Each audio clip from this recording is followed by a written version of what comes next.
As I slipped into Tiffany's hot rod car with Malaysia, Holly, and Tiffany herself, I couldn't help but feel like we were the coolest girls in town. We had just nailed our performance, and now we were off to celebrate at Burger Queen. I was starving, but as soon as we walked in, I spotted Kevin and Selena sitting by the window. Kevin waved at me, and I knew he wanted to talk.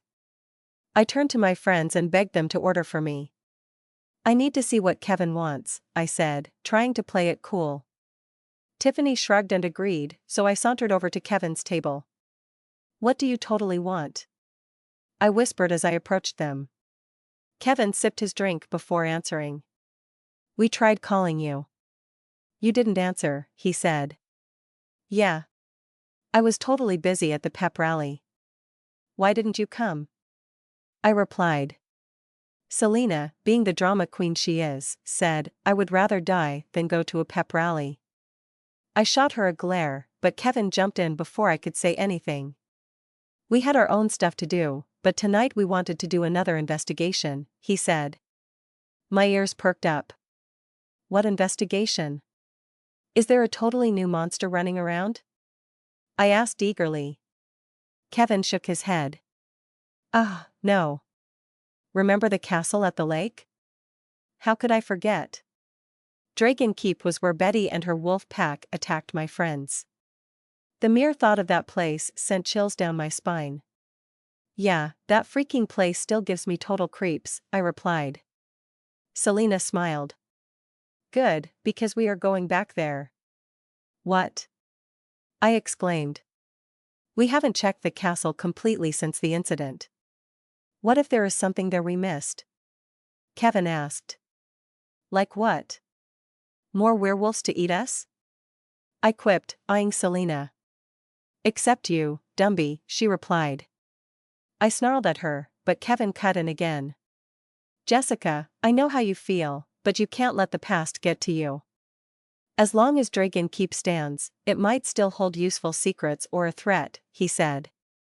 I pursed my lips. "I thought the cops restricted the island." "It's been a while. Nobody wanted to go back there after the tragic news." "Will you come with us?" Kevin asked, looking at me with his big brown eyes. I was about to answer when Malaysia called me over. "Jessica, we ordered barbecue nuggets for you. Come sit with us," she said. I sighed and went to join my cheerleading squad at another table. Did I really want to go back to the castle? The thought was terrifying, but part of me was curious. I needed to think about it. When I got home, my dad was in the living room watching TV. "Hey, sweetie," he said when he saw me. "How was the rally?" "It was great," I said, trying to sound casual. "Hey, Dad, can I go out with Kevin and Selena tonight? We're just going to grab some food." "Sure, honey," my dad said with a shrug. "Just be back by 10, okay?" I kissed his cheek and ran up to my room, feeling relieved and excited. I took a quick shower and changed into my pink sweatshirt and running pants, knowing I might need to transform later. I slipped on my sandals and grabbed my backpack, making sure I had everything I needed for our adventure. As I ran down the stairs, I felt a rush of adrenaline. This was going to be amazing. "Bye, Dad," I called out as I ran out the door. As we drove towards the lake docks near the industrial district, the glow of the streetlights illuminated the factories and warehouses around us. The buildings were old and worn, with broken windows and rusty metal gates. The air smelled of damp concrete and exhaust fumes. Kevin parked his car and got out, followed by Selena and me. We all huddled close, the chilly air nipping at our noses. Kevin wore a brown trench coat like he was some sort of detective, and Selena had on a black leather jacket with rugged gray jeans, as if she wanted to look badass. I just wore my usual pink sweatshirt and running pants, feeling a little out of place among their dark and edgy outfits. I asked Kevin if he brought any weapons, to which he replied he brought some and took out a backpack from the back of the car. He opens the bag and shows me he has silver stakes, a flashlight, and a medical kit. It may not look like much, but it was better than nothing. As we made our way towards the boat, I couldn't shake off the eerie feeling of the buildings looming over us. Selena must have felt it too, as she clutched my arm tightly. "Is it safe here, Kevin?" I asked nervously. "Don't worry. This place is deserted at night. No one will bother us," Kevin reassured us. We hopped into the boat and started making our way towards the island at the center of the lake. The water was still and quiet, the only sound being the hum of the boat's motor. The lights from the industrial district faded away behind us as we made our way into the darkness. "What do you think we'll find on the island?" Selena asked, her voice barely above a whisper. "I don't know, but I have a feeling it's not going to be good," I replied, feeling a knot forming in my stomach. We reached the island in the middle of the lake, and the eerie silence surrounded us. The trees were tall and dense, casting deep shadows that danced in the faint moonlight. The ground was rocky, and the grass was overgrown, as if nobody had set foot on the island in years. "This place gives me the creeps," Selena said, her voice barely above a whisper. "I like that." "I don't blame you," Kevin replied, scanning the surroundings with his flashlight. "You always liked creepy places." I shivered. "Let's focus on walking to the castle, instead of talking about creepy stuff." We walked in silence, searching for any sign of the hidden passage. Suddenly, I heard a low growl. I turned my head and saw a pair of glowing yellow eyes in the darkness. "Guys, we're not alone," I whispered. Kevin aimed his flashlight at the source of the growling and revealed a pack of wild dogs, their eyes glinting menacingly. Selena stepped forward and raised her hand. "Relax, pups. We come in peace," she said in a calming tone. To our surprise, the dogs stopped growling and wagged their tails. One of them approached Selena, and she petted its head. "Looks like we made some furry friends," Kevin said with a grin. I widened my eyes. "How did you totally do that?" Selena smiled as one of the dogs licked her palm. "Nobody can resist a witch's charm." We continued our search with the dogs following us, as if they were our protectors. The island was getting darker and colder, and I could feel the hairs on the back of my neck standing up. As we approached the castle, my heart started pounding like crazy. It was huge. Just how I remembered it. The 5-story tall building was made of gray stone bricks and had one tower at the top. It looked like something out of a gothic horror movie, the kind of castle where vampires lived. 4 bat-winged gargoyle statues perched on each corner below the tower, and their eyes seemed to follow us as we got closer. The wild dogs moaned and ran away as if the castle scared them. It gave me the chills. "Why did they run?" I asked, curious. Selena joked, "The castle is cursed. Maybe it's haunted, and the dogs know it." I couldn't help but feel that Selena was right. Ever since that incident, I believed in things that go bump in the night. Kevin approached the door and shook the handle. "It's locked," he said, frustration clear in his voice. I remembered that Kevin always had a trick up his sleeve. "Can you pick it?" I asked him. "Of course," he said, taking out a paper clip from his pocket. He bent it into shape and inserted it into the lock. After a few seconds, the lock clicked, and Kevin opened the door. A cold breeze with a musky smell escaped from the entrance. The inside of the castle was darker than the outside. Kevin switched on his flashlight and walked in first, as he always did. Selena and I followed him, staying close to each other. I couldn't help but feel that the castle was watching us. We entered the main hall, and my jaw almost dropped to the ground. The room was massive, and the walls were adorned with paintings, vases, and candles. It was a mix of different types of architecture, and I couldn't help but feel like I was in a historical museum. The large red carpet covering the floor was the first thing that caught my attention, leading to a stairway that looked like it led to the upper level. Candelabras were placed on tables in each corner of the room. I took a closer look and noticed the dirt and dust balls scattered along the carpet. It looked like no one had cleaned this place in ages. Selena must have noticed my expression as she chuckled and said, "Looks like no one's been here in a while." I grimaced.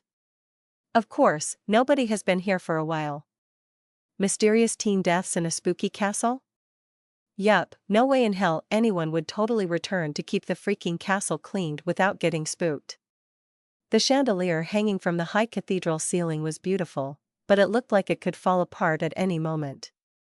Archways lined the left and right walls beneath the second-floor balconies. I counted 4 doors on both sides of the room, but I couldn't see the other doors at the top. Kevin spoke up, breaking my thoughts. Let's split up and search the area. We'll cover more ground that way.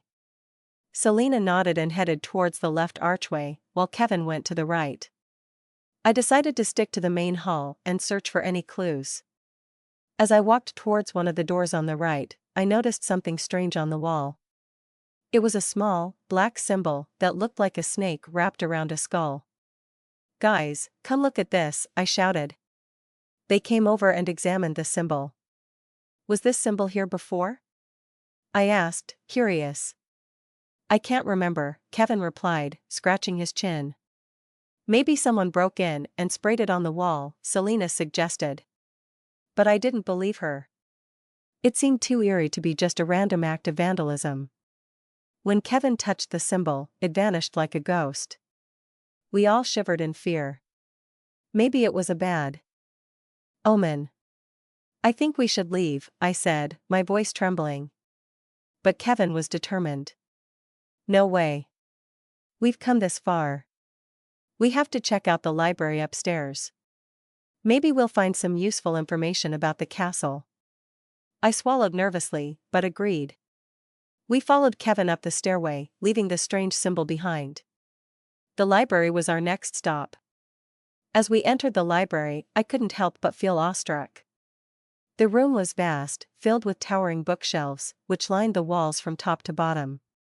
Each shelf was filled with leather-bound books of various sizes and colors.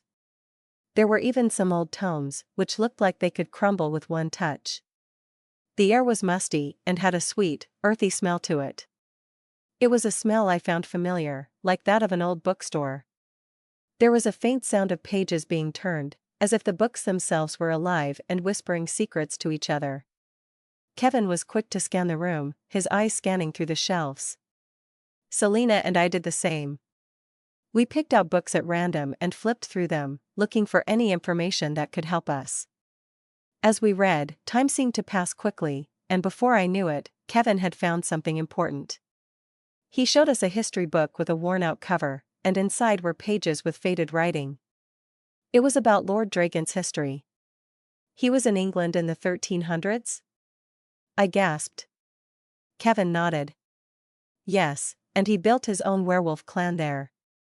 He fought against a kingdom called Elner, but he failed to conquer it. Maybe this was why he fled to North America to start over. I remembered Lord Dragon, the one who started the werewolf curse in Moondale. He was born in Romanian, where his family ruled a village. I guessed after the werewolf hunters attacked his family, he fled to England before North America. I couldn't believe how much we had uncovered about Lord Dragon. It was like we had found a hidden treasure trove. Suddenly, Selena leaned against a lantern on the wall, and with a click, a hidden doorway opened next to her. We were all surprised to find a secret passage that we had never seen before. Kevin suggested we explore it, and I couldn't shake the feeling that it was a bad idea. But my curiosity got the better of me, and I followed my friends into the passageway, hoping that we would uncover even more secrets. As we walked down the staircase, I felt a chill run down my spine. The wooden door opened on its own, and I couldn't shake the feeling of being watched by some unseen force. Inside the room, my eyes widened at the sight before us. It was a lab for occult studies, with strange equipment and odd symbols etched into the walls. Kevin was right, Lord Dragon probably kept all his secrets here. Jars filled with organs lined the shelves, and I couldn't help but wonder if they belonged to his victims. I shuddered at the thought. Cobwebs covered an old desk, and Kevin was reading through some yellow papers he found. He was studying magic, trying to become a powerful monster, Kevin said, looking up at us. But what happened to him? I shook my head, unable to answer. My eyes scanned the room, taking in every detail. There were books on dark magic and spells, and a strange machine with wires and tubes that looked like it belonged in a mad scientist's lab. Selena approached a table with an old, dusty tome on it. She flipped through the pages, but her expression turned to confusion. "It's written in some kind of code. I can't read it." I walked over to look at the book, but I drew my attention to a portrait on the wall. It was a painting of Lord Dragon, and his eyes seemed to follow me wherever I went. I shivered and turned away. "We should keep looking for more clues," Kevin said, holding up the yellow papers. "There has to be something else here." I nodded, still feeling uneasy. This room held too many secrets, and I couldn't help but wonder what other horrors awaited us in this castle. I noticed a cluster of cobwebs on the wall near the bookcase. I brushed them off with my hand, and tiny black spiders scurried away. But as I did so, I found a small rusted safe door on the stone wall. I called Kevin over and asked if he could open it. He examined the lock. "Sorry, I don't know the combination." "I got an idea." Selena pulled out a piece of chalk and drew a fire symbol on the safe. She whispered a spell in Latin, and the safe door melted into the cobblestone floor. I looked inside and found a black leather book. I pulled it out and showed it to my friends. "What is it?" I asked. Selena examined it closely and dropped her mouth open. "This is a shadow book," she said. "It's a spell book with powerful spells. I've heard of such a book, but I thought it was only a legend.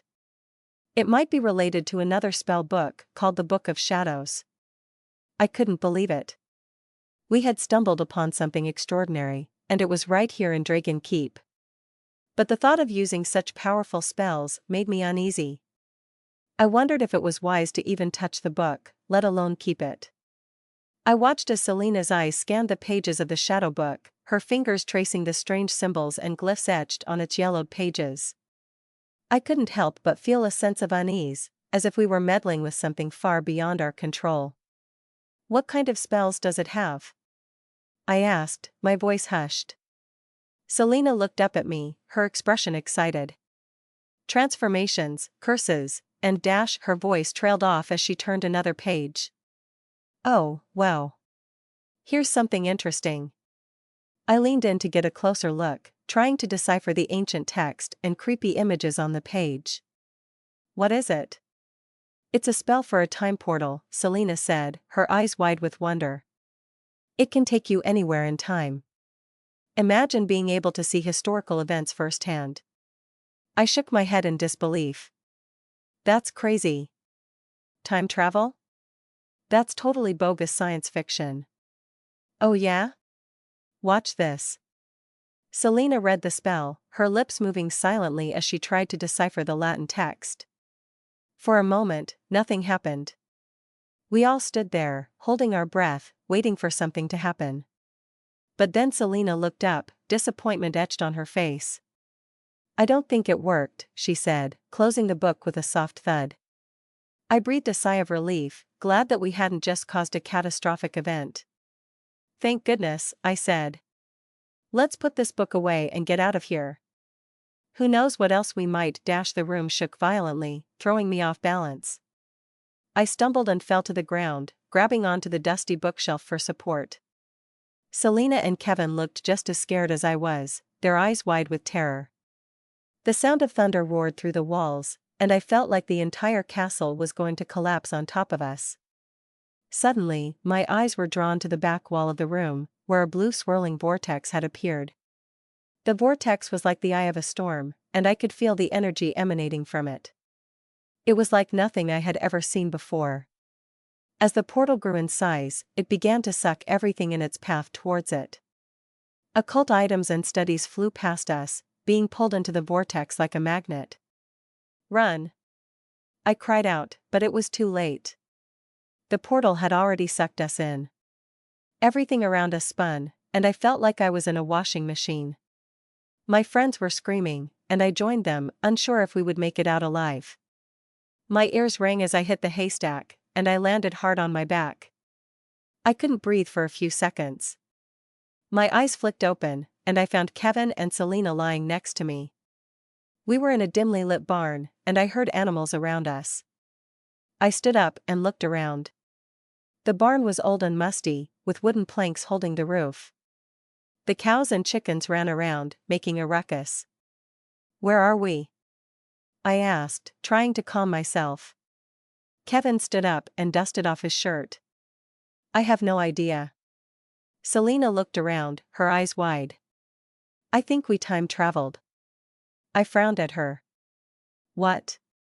That's crazy. That can't be possible." "Then how do you explain this?" Kevin said, pointing at the vortex that was slowly disappearing. I opened my mouth to argue, but I couldn't find any words. My mind was in a fog, and I couldn't process what was happening. "We need to find a way back," Selena said, standing up. "But first, we need to figure out where and when we are." I nodded in agreement, and we left the barn. We walked outside and found ourselves in a small village. I looked around in awe, taking in the sights and sounds of the medieval village. The buildings were made of stone, with thatched roofs and wooden shutters covering the windows. The streets were unpaved and dusty, and there were chickens and pigs running around freely. I noticed a group of women hanging clothes on a line while men were working in the fields. Kevin's voice brought me back to reality as he spoke about the time period. "We might be in England in the 1300s. Based on what the people are wearing," he said. I felt embarrassed for not knowing enough about history as Selena nodded in agreement. I looked at the villagers, hoping to gather some more information. Kevin approached a peasant man. "Excuse me, sir. Can you tell us where we are?" The man hissed at him and walked away, clarifying that he didn't want to talk to outsiders. I sighed in frustration, feeling lost and unsure of what to do next. This was completely surreal, and I couldn't believe we were actually in the medieval times. I heard a loud scream that made me shiver. Suddenly, villagers ran past Kevin, Selena, and me in a hurry. The people were frightened and their faces were pale. "The bandits are coming! The bandits are coming!" One of the villagers yelled, warning others. Moments later, I saw the bandits on horses charging into the village, wielding weapons and causing chaos. The bandits set the houses on fire and attacked helpless people who were running around trying to escape. Kevin, Selena, and I hid behind a cart and watched the brutal attack. Fear and anger boiled up inside me as I watched the villagers suffer. "We need to help them," I cried out, feeling desperate. "How?" Kevin asked, his eyes wide with fear.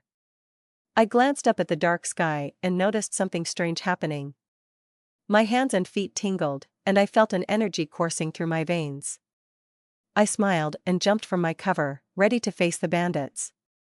As I closed my eyes, I could feel the power surging through me. My body began to shake and vibrate as my bones cracked and my muscles bulged. I felt a jolt of electricity run through me as my body changed. I opened my eyes and saw my hands transforming into sharp claws. My teeth began to grow and sharpen, and my nose elongated into a wolf's snout.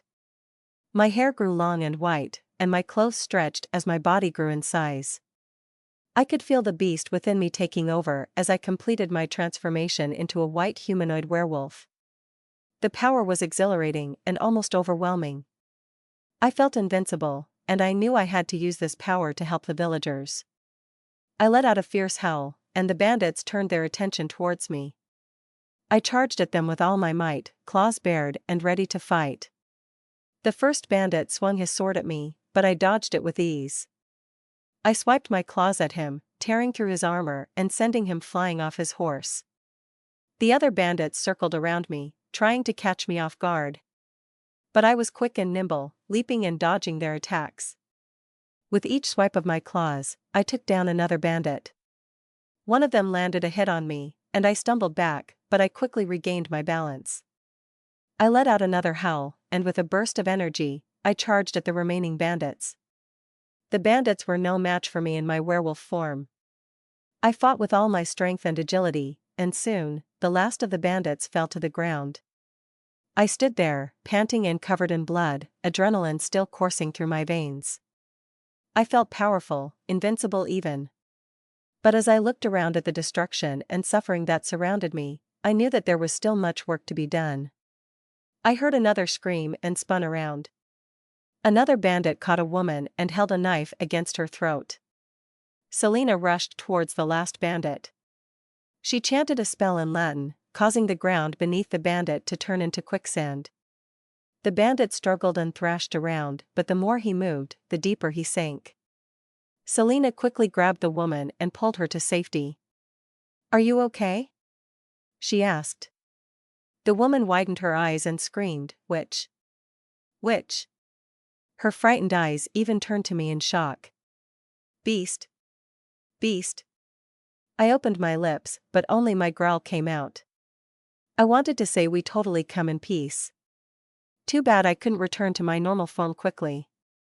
The woman pulled herself from Selena's arms and ran off, screaming.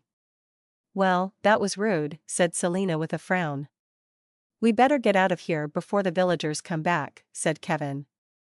"If they have a grudge against witches and werewolves, they won't be friendly." I nodded to agree with him. As we walked through the forest, I felt my body change back to its human form. It was a strange feeling, like my bones were shrinking and my fur was receding into my skin. Kevin handed me back my sandals, and I slipped them on with a smile. "Thanks, Kevin," I said gratefully. Selena chimed in, "That was amazing, Jessica. You were incredible out there." I smiled, feeling proud of myself for being able to protect the villagers. But as we continued to walk, my mind kept drifting back to how the people chased us away. We had just saved their lives, and yet they treated us like criminals. "I can't believe they chased us away," I said, my frustration evident in my voice. "If it weren't for us, the bandits would have killed them all." Kevin nodded in agreement. "Yeah." Selena shrugged. "Well, maybe they're just scared of what they don't understand." I sighed, knowing that Selena was probably right. But it still didn't feel fair. As we continued to walk, I couldn't help but wonder what other dangers lay ahead in this strange, medieval world we found ourselves in. I turned to Selena, my heart pounding in my chest. "Can you read the time spell so we can totally go back home?" I asked, desperation lacing my voice. Selena's face twisted with uncertainty. "I can, but it is risky. I don't know how to send us back to a specific time period. If we travel now, we might appear in another random time period. But it's better to try than do nothing, right?" I said, trying to keep my voice steady. Selena glared at me. "Do you have any idea what kind of consequences time travel could have? We could cause irreparable damage to the timeline." Kevin spoke up. "Let's find a shelter first, before Selena can dash." I held up my hand. "Quiet. I hear something." My ears perked up as the sound of galloping hooves drew closer. A group of knights on horses emerged from the trees, their armor gleaming in the sunlight. "There they are!" one of the knights bellowed as they charged toward us. Panic gripped my chest as we tried to run, but the knights quickly surrounded us. We were no match for them, and soon they threw nets on us to capture us. Kevin, Selena, and I struggled, but we couldn't free ourselves. What were the knights going to do? As we followed the knights, I felt the rough ropes around my wrists, biting into my skin. Selena and Kevin walked beside me, also bound and captive. I couldn't understand why the knights called me a beast, and I wondered if the villagers had sent them to capture us. We walked over a hill and saw a road ahead. Eventually, we arrived at a tall stone wall with a gate. The gate opened for us, and we entered a village full of people who stared at us with wide eyes. As we walked into the village behind the walls, I noticed how different it was from the one we had just left. The houses were made of stone and looked much sturdier, with thatched roofs and wooden shutters. People peered out from behind windows and doors, staring at us as we were marched through the streets. I could see that the villagers were dressed in simpler clothing, with some of them wearing rough-spun tunics and trousers. The marketplace was filled with vendors selling goods, and people were bargaining with them. As we passed through the village, I could see that there was a sense of order and discipline among the people. The streets were clean and organized, and everyone seemed to know their place in society. The villagers looked up at us with curiosity and fear, whispering to each other as we passed. I wondered what they thought of us and why they were so afraid. Across the village stood a tall castle, looming over us with its grandeur. The castle was tall and imposing, with a gray stone facade that had clearly withstood the test of time. Its walls were thick and sturdy, with arrow slits and turrets that jutted out from the corners. The castle's main gate was made of heavy wood and reinforced with metal bars, suggesting that it was built to withstand sieges and attacks. As we approached the castle, I could see that the gates were open and the courtyard beyond was bustling with activity.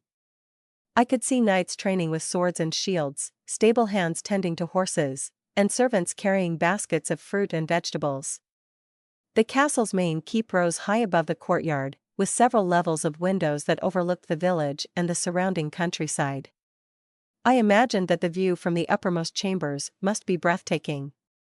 Despite the grandeur of the castle, I felt uneasy as the knights escorted us inside. I wondered what kind of fate awaited us within its walls. The knights stopped and they dismounted their horses. The knight leader pulled the rope, forcing us to follow them into the throne chamber. My heart sank as I gazed upon the grandeur of the place. The chamber was vast, with high ceilings and ornate decorations adorning every wall. The air was thick with the scent of incense, and I felt a shiver run down my spine as the knight stopped in front of the king's throne. The king sat atop his throne, his expression unreadable. He was a tall, broad-shouldered man with a crown on his head and a long beard that flowed down to his chest. His eyes darted from me to Selena, to Kevin, as if assessing our worth. The knight leader bowed before the king, and the rest of the knights followed suit. I swallowed hard, feeling like a fish out of water in this grand chamber. "Who have you brought before me?" the king asked, his voice deep and commanding. The knight leader stood up on one knee and spoke. "My lord, these young ones are monsters. They attacked a village." I couldn't believe what I was hearing. "We didn't attack the village," I protested, but the king silenced me with a stern look. The knight continued, "One of the villagers witnessed the blonde one transforming into a beast. And the black-haired one is a witch. She summoned a vortex to swallow a man." Selena spoke up, defending herself. "He was a bandit, dumbass." But before she could say anything more, one of the knights smacked her and called her a witch. My blood boiled with anger, but I knew better than to say anything. The king turned his gaze towards Kevin. "What about the boy?" "I'm human," Kevin protested. The knight leader grabbed his bag and pulled out the shadow book. "Look. He was carrying this. He might be a witch too." The king widened his eyes at the book. "The shadow book? You know the spell book?" I asked. The king glared at me. "I know whoever reads it shall become powerful. And no one should lay their hands on it. Take them to the dungeon and lock them up. I will decide their fate later." I couldn't believe what was happening. We were being accused of crimes we didn't commit, and there was no way for us to prove our innocence. As the knights escorted us out of the chamber, I felt a sinking feeling in my stomach. We were being thrown into a dungeon without a trial, without a chance to defend ourselves. What was going to happen to us? The dungeon was damp and cold, the walls made of rough, gray stones that felt like they had been standing for centuries. The only light came from small torches flickering in brackets on the walls. The air was thick with the smell of mold and mildew. The knights pushed us into a small cell with iron bars, slamming the door shut behind us. I stumbled and almost fell on the hard stone floor. There was no furniture, just a single straw pallet in the corner. Selena coughed, covering her mouth with her hand. "What a dump," she muttered. I looked at the knights through the bars, my voice trembling with anger. "You can't do this. We didn't do anything wrong." The knights just laughed and walked away. Kevin walked over to the door and tried to pull on the bars, but they were solid. "It's no use," he said. "We're stuck in here." Selena paced back and forth, her hands balled into fists. "I can't believe this is happening," she said. All because of that stupid bandit and that stupid spell. I sat down on the pallet, feeling defeated. We had been so close to getting home, and now we were stuck in this miserable dungeon, accused of crimes we didn't commit. We sat in silence for a while, each lost in our own thoughts. I couldn't help but wonder what was going to happen to us. Would we ever get out of here? Would the king believe our story? I shook my head, trying to clear my thoughts. There was no use worrying about the future.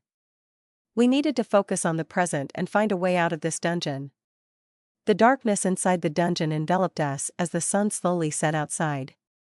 My friends and I were sitting on the cold stone floor, with our backs against the damp walls. The air was thick with the stench of mildew and decay. I couldn't help but feel anxious and scared about our fate. What would happen to us? Would we be able to prove our innocence? Would we even make it out of here alive? Selena was muttering under her breath, probably casting spells in an attempt to escape. Kevin was trying to pick the lock on our cell door with a piece of wire he found on the ground. But I couldn't bring myself to do anything. I just sat there, lost in my thoughts. Suddenly, a rat scurried across the floor and I let out a yelp of fear. Selena shot me a look of annoyance, but I could see the fear in her eyes too. What are we going to do? I whispered, my voice barely audible. Kevin shook his head. I don't know. We have to wait until the guards change shifts and then make a break for it. But what if they catch us? I asked, my voice trembling. We have to take that chance, Selena said firmly. We can't just sit here and wait for them to execute us. I knew she was right, but the thought of being caught and punished for a crime we didn't commit was terrifying.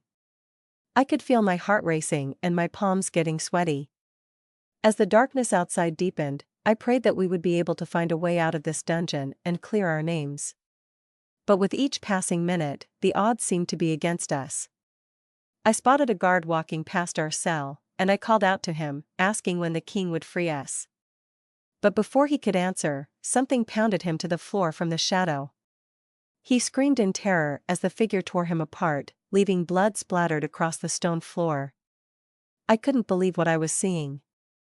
I pressed my face against the bars to get a closer look. The creature that had attacked the guard rose up and turned towards me. It was a werewolf. A big, black, muscular one, standing on 2 feet. Terror raced through my body as I took a step back, away from the bars. I could feel the werewolf's eyes on me, and I knew I was in danger. I tried to calm my breathing, to stay quiet and still, hoping that it wouldn't come for us next. But the werewolf growled, a low, menacing sound that filled the dungeon. I looked around, hoping for some way to protect myself and my friends. But there was nothing. The walls were too thick, the bars too strong. We were trapped. And now, we were faced with a monster that wanted to tear us apart.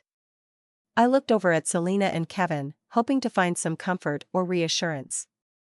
But they were as terrified as I was, huddled in the corner of our cell, trying to stay as far away from the werewolf as possible. I didn't know how long we would be trapped here, or if we would make it out alive. All I knew was that we had to stay alive, to find a way to escape before it was too late. I watched in terror as the massive werewolf charged towards our cell, its claws outstretched and bared teeth glinting in the dim light. It was clear that it was aiming to reach us, but its arm could not reach through the bars of our cell.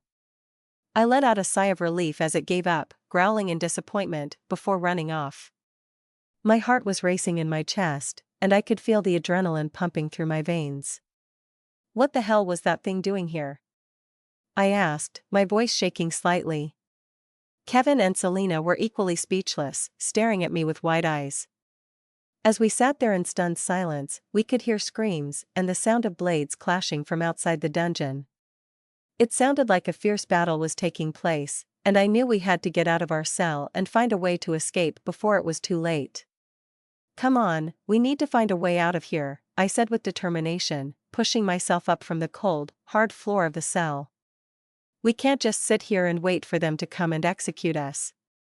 Kevin and Selena nodded in agreement, and we began to search the cell for any possible means of escape. Our minds were racing with fear and anticipation as we frantically searched for a way out, trying to ignore the sounds of the battle that raged outside. My heart raced as Selena pointed out the key on the guard's body near our cell. I felt sick at the thought of touching the corpse, but we had to get out of there. I kneeled down and reached my arm through the bars, carefully moving the guard's body closer to the cell until I could grab the key. I quickly unlocked the cell door, and Selena, Kevin, and I were finally free. But as we stepped out of the cell, we could hear screams and clashing blades, getting louder. Something big and scary was happening, and we had to find out what it was. We cautiously made our way down the dark hallway, the sound of our footsteps echoing off the stone walls. As we approached a corner, we heard a loud growling sound. I froze, my heart racing as I peeked around the corner. There, standing in front of us, was the werewolf from earlier. It growled again, and I could see the drool dripping from its sharp teeth. "We have to get out of here," I whispered to Selena and Kevin, my voice barely above a whisper. "Now." We turned to run back the way we came, but suddenly we heard a voice behind us. "Halt! What are you doing here?" We turned to see a group of knights, weapons drawn, blocking our way. "We're just trying to get out of here," I said, trying to keep my voice steady. But one of the knights didn't believe us. "You're the prisoners from earlier. Seize them." We were surrounded, and I knew we were in trouble. But I wasn't going down without a fight. I lunged forward, ready to take on the knights, when suddenly there was a blinding flash of light. The next thing I knew, I was waking up in a different room, my head pounding. I groaned, trying to sit up, when I heard a voice beside me. "Are you okay?" It was Selena, looking worriedly at me. "What happened?" I asked groggily. "We were hit by some kind of spell or something," Kevin said, sitting up beside me. "But we're not in the dungeon anymore. We're in a different part of the castle." "That was my teleportation spell," Selena answered. "My bad. That was my first time using it." I looked around, taking in our surroundings. The room we were in was smaller than the throne chamber, but still opulent, with plush carpets and intricate tapestries hanging on the walls. "We need to find a way out of here," I said, determined. "We can't stay in this castle any longer." We got up from the beds and began to search the room for a way out, but all the doors were locked.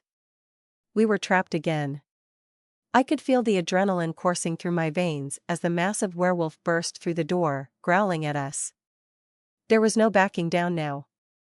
We had to fight. Kevin and Selena tried to distract the monster while I focused on my transformation.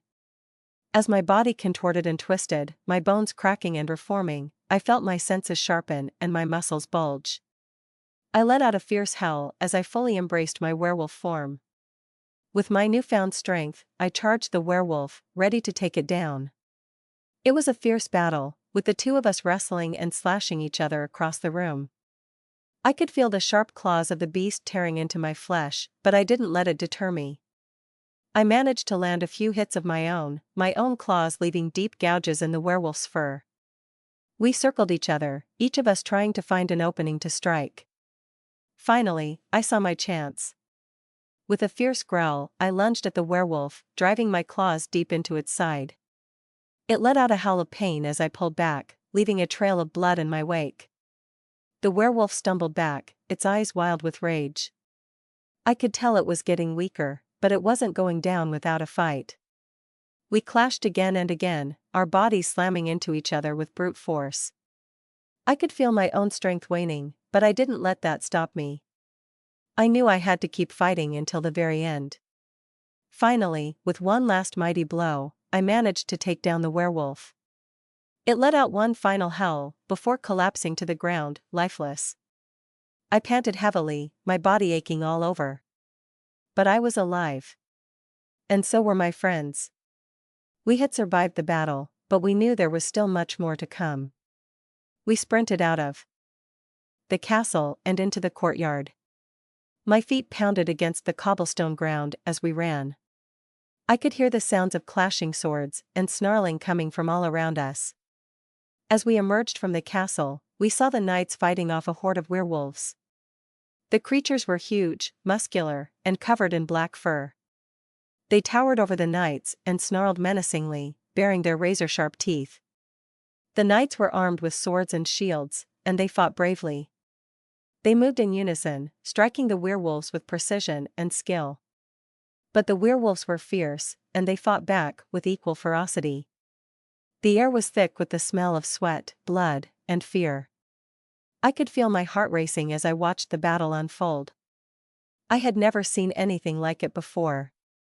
Selena grabbed my arm and pulled me towards the castle wall. "We need to get out of here," she shouted over the sounds of battle. Kevin nodded in agreement. "She's right, we need to find a way out." But I couldn't move. I was transfixed by the battle, unable to tear my eyes away. It was like watching a scene from a movie, but it was real, and it was happening right in front of me. The knights were starting to get overwhelmed, and I could see the fear in their eyes. I knew we had to do something to help, but what could we do? We were just teenagers, and we had no weapons. As the battle raged on, I felt a sense of desperation wash over me. We needed to find a way to turn the tide of the battle, or we would all be doomed. I couldn't just stand there and watch as the knights fought for their lives against the werewolf invaders. "We have to totally help them," I shouted. "Are you kidding me?" Kevin exclaimed. "If we do, they will put us back inside the dungeon," Selena said harshly. "Remember what happened when we helped that stupid village?" Despite Selena and Kevin's protests, I decided to help the knights. I quickly found a sword on the ground and took it up in my hand. As I charged into battle, my heart was pounding with fear and adrenaline. The werewolves were fierce and strong, but I was determined to fight them off. I swung my sword with all my might, trying to land a blow on the creatures. The battle was intense, with swords clashing and the sounds of snarling and growling all around me. I could feel the heat of the fight on my skin, and the sweat running down my back. At one point, a werewolf lunged at me, and I barely dodged its attack. I felt the rush of air as its claws missed my face by inches. I swung my sword, and it landed a hit on the creature's shoulder. It let out a howl of pain, and I knew I had wounded it. I fought on, side by side with the knights. The courtyard was littered with bodies, both human and werewolf alike. I looked down at my own sword, covered in blood and gore, and felt a mix of disgust and pride. Despite the danger and the fear, I was glad I had decided to help. The knights fought bravely, and I was proud to have been a part of their fight. I saw the king fighting against a tall and muscular grizzly werewolf, and I froze in terror. This creature was wearing an armor suit made out of bones, and it looked absolutely terrifying. But my fear turned to determination when I saw that the werewolf leader was holding the shadow book. I knew that if he got away with it, my friends and I would be stuck in the past forever. Without hesitation, I transformed into my werewolf form and ran towards the werewolf leader, sword in hand. I charged towards him, and he turned to face me, his eyes glowing with a fiery rage. I could feel his power and strength as we clashed our weapons together, the sound of metal ringing in my ears. We fought fiercely, each blow striking with incredible force. I could see the anger in the werewolf leader's eyes, and I knew that he would stop at nothing to get the shadow book. But I was determined to stop him, no matter what it took. As we continued to battle, I could feel the exhaustion setting in. My arms and legs felt heavy, and I was struggling to keep up with the werewolf leader's attacks. But I refused to give up, knowing that this was the only chance I had to save myself and my friends. As I swung my sword at the werewolf leader, I felt a glimmer of hope. Maybe, just maybe, I could defeat him and take back the shadow book. But that hope was short-lived as the werewolf blocked my attack with ease. His strength was unmatched, and his armor made it difficult to land a hit. In a swift movement, the werewolf disarmed me, and I fell to the ground. I tried to stand up, but he kicked me in the stomach, sending me flying several feet away. I hit the ground hard, and everything went black. When I got up, I felt the silver sword piercing my chest, and pain shot through my body. I fell to the ground, and everything went blurry. I could barely see the werewolf leader, towering over me with a wicked smile on his face. I felt myself shifting back to my human form, and the pain only intensified. He had the shadow book in his hand, and I knew I had failed. He had won, and I could feel my life slipping away. The werewolf leader ran off with his army, leaving the survivors behind. I struggled to stay conscious, but my vision was fading. I knew I was dying. I heard Selena and Kevin calling out my name, but their voices were distant. The world around me was spinning, and I felt cold. The last thing I remembered was their faces, worried and scared, as I closed my eyes and let the darkness consume me. I opened my eyes and looked around, trying to figure out where I was. It was a chamber that looked like a medieval-style medical room. I was lying on a white bed, and my body ached all over. The room was dimly lit, and wounded men lay on beds all around me. Women dressed in long gowns were moving from bed to bed, caring for the injured men. I slowly sat up, feeling a sharp pain in my head. I saw a woman in a white dress walking towards me. She had a kind face, and her hair was tied up in a bun. "Ah, you're awake," she said in a soothing voice. "How are you feeling, child?" I don't know," I replied, still trying to process everything. "Where am I?" "You're inside the castle," she said, placing a hand on my forehead. "The king's man brought you and your friends here. You were injured, and we've been caring for you." I nodded slowly, trying to remember what happened. The last thing I remembered was fighting the werewolf leader and failing to stop him from taking the shadow book. "Where are my friends?" I asked, feeling a wave of panic wash over me. "They're resting in another chamber," the woman said with a reassuring smile. "They're safe, don't worry. Now, lie back down and rest. You need to regain your strength." I nodded and lay back down on the bed. I closed my eyes, feeling exhaustion wash over me. The first day of arriving into the past had been overwhelming, and my body needed to rest. But my mind was still racing, thinking about the werewolf leader and the shadow book. I knew I had to find a way to stop him before it was too late. Later, I got off bed, feeling refreshed after my rest. I asked the woman passing by to take me to my friends, and she led me through a corridor and into the next chamber. There, I found Kevin and Selena sitting on two beds, looking relieved that I was okay. I hugged them both, glad to see that they were safe as well. "What happened?" I asked them, curious about what had happened after the battle. "Nothing much," Kevin explained. "All the werewolves retreated. They only attacked the castle." "Why?" I asked, my curiosity piqued. Before Kevin could say anything, the king entered the room. He approached me and spoke, "Thank you for saving my life. My name is King Norton, ruler of Alner. And I deeply apologized for sending you and your friends to the dungeon. It's difficult to trust witches and monsters here when darkness is around us. I was surprised to learn that we were in Alner, the same kingdom recorded in the history book at Dragon's Castle." The king then invited us to join him for a meal. I heard my stomach growl in response to the offer, and I couldn't help but agree. "Yeah. Totally," I said, feeling relieved that we were safe and that we had a chance to learn more about this kingdom. The food on the dining table was a feast for the eyes and the stomach. There were roasted chicken legs, beef steaks, mashed potatoes, and a variety of vegetables. The aroma of the food made my mouth water, and I couldn't wait to dig in. I took a chicken leg and bit into it, and the meat was so juicy and flavorful that it made me want more. Kevin was eating a beef steak, and he nodded his head in approval as he savored the meat. Selena was eating a plate of mashed potatoes, and she closed her eyes as she took a bite, savoring the creamy texture. The king was eating with us, and he looked pleased to see us enjoying the food. The dining hall was filled with the sound of clanking cutlery and happy conversation, and for a moment, I forgot that we were in a medieval kingdom in a dangerous time.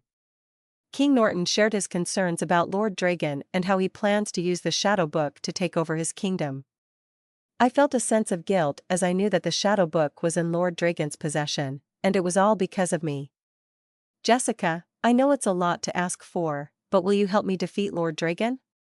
King Norton asked, looking at me with a hopeful expression.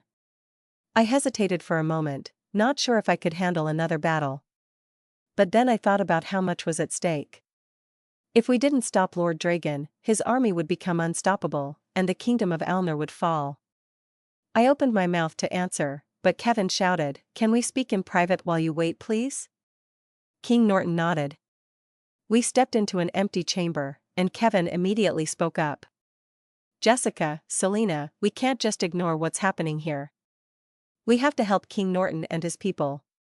If we don't, we will never return home." "But we don't know anything about this place," Selena protested. "We could get ourselves killed trying to take on Lord Dragon." I couldn't argue with Selena's logic, but I also couldn't shake the feeling that we had to do something. "I agree with Kevin," I said. "If Dragon uses the Shadow Book to conquer Alnor, he could change the future.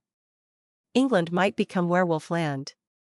But what if he uses the Shadow Book before he could stop him?" Selena said. "We have to think this through." Kevin spoke up again. "Look, I know this is risky, but we can't just sit back and watch Lord Dragon destroy us all. We have to do something." I thought about Kevin's words, and he was right. Alnor has to survive for the sake of protecting the future, and so do we. "Okay," I said, finally making my decision. "Let's do this. Let's help King Norton and stop Lord Dragon." Selena nodded hesitantly, but I could see the determination in Kevin's eyes. We had a mission, and we were going to see it through. We agreed to help King Norton, but we needed a plan. We didn't have any weapons or equipment to fight against Dragon's army. "Your Majesty, do you have any weapons or equipment we could use?" Kevin asked the king. King Norton smiled, "I have just the thing." He stood up and walked to a cabinet. He opened it and pulled out 3 bags. "These bags are filled with everything you need to defeat Lord Dragon's army." Selena looked excitedly at the bags. "What's inside?" "Armor, swords, and everything else you will need," King Norton explained. We opened the bags and found everything we needed. The armor was made of metal and leather and fit us perfectly. The swords were long and sharp, and the shields were sturdy. We knew that with these weapons and armor, we had a chance to defeat Lord Dragon. "Thank you, Your Majesty," I said, "but we still need a plan." "How do we find Lord Dragon's castle?" King Norton thought for a moment. "There's only one way to find Dragon's castle. You must travel through the dark forest. It's a dangerous place, but it's the only way." The dark forest sounded spooky, but we were ready to face anything. We made a plan to leave at dawn and start our journey to find Lord Dragon's castle. As we finished our meal and gathered our things, I couldn't help but feel nervous. We were about to face our greatest challenge yet, but I knew that with the right equipment and plan, we could do it. We rode on our horses through the village. I couldn't help but feel a sense of excitement mixed with anxiety. I had no idea what lay ahead of us, but I knew that we were in for an adventure like no other. The villagers waved goodbye to us as we headed out through the gate, and soon we were surrounded by the lush green countryside of Alnor. We rode in silence for a while, each lost in our own thoughts. Kevin suddenly broke the silence. "This is like a DD campaign. I can't believe we're actually doing this." Selena rolled her eyes. "This is not a game, Kevin. We have a serious mission ahead of us." I agreed with Selena, but I couldn't help feeling a sense of excitement as well.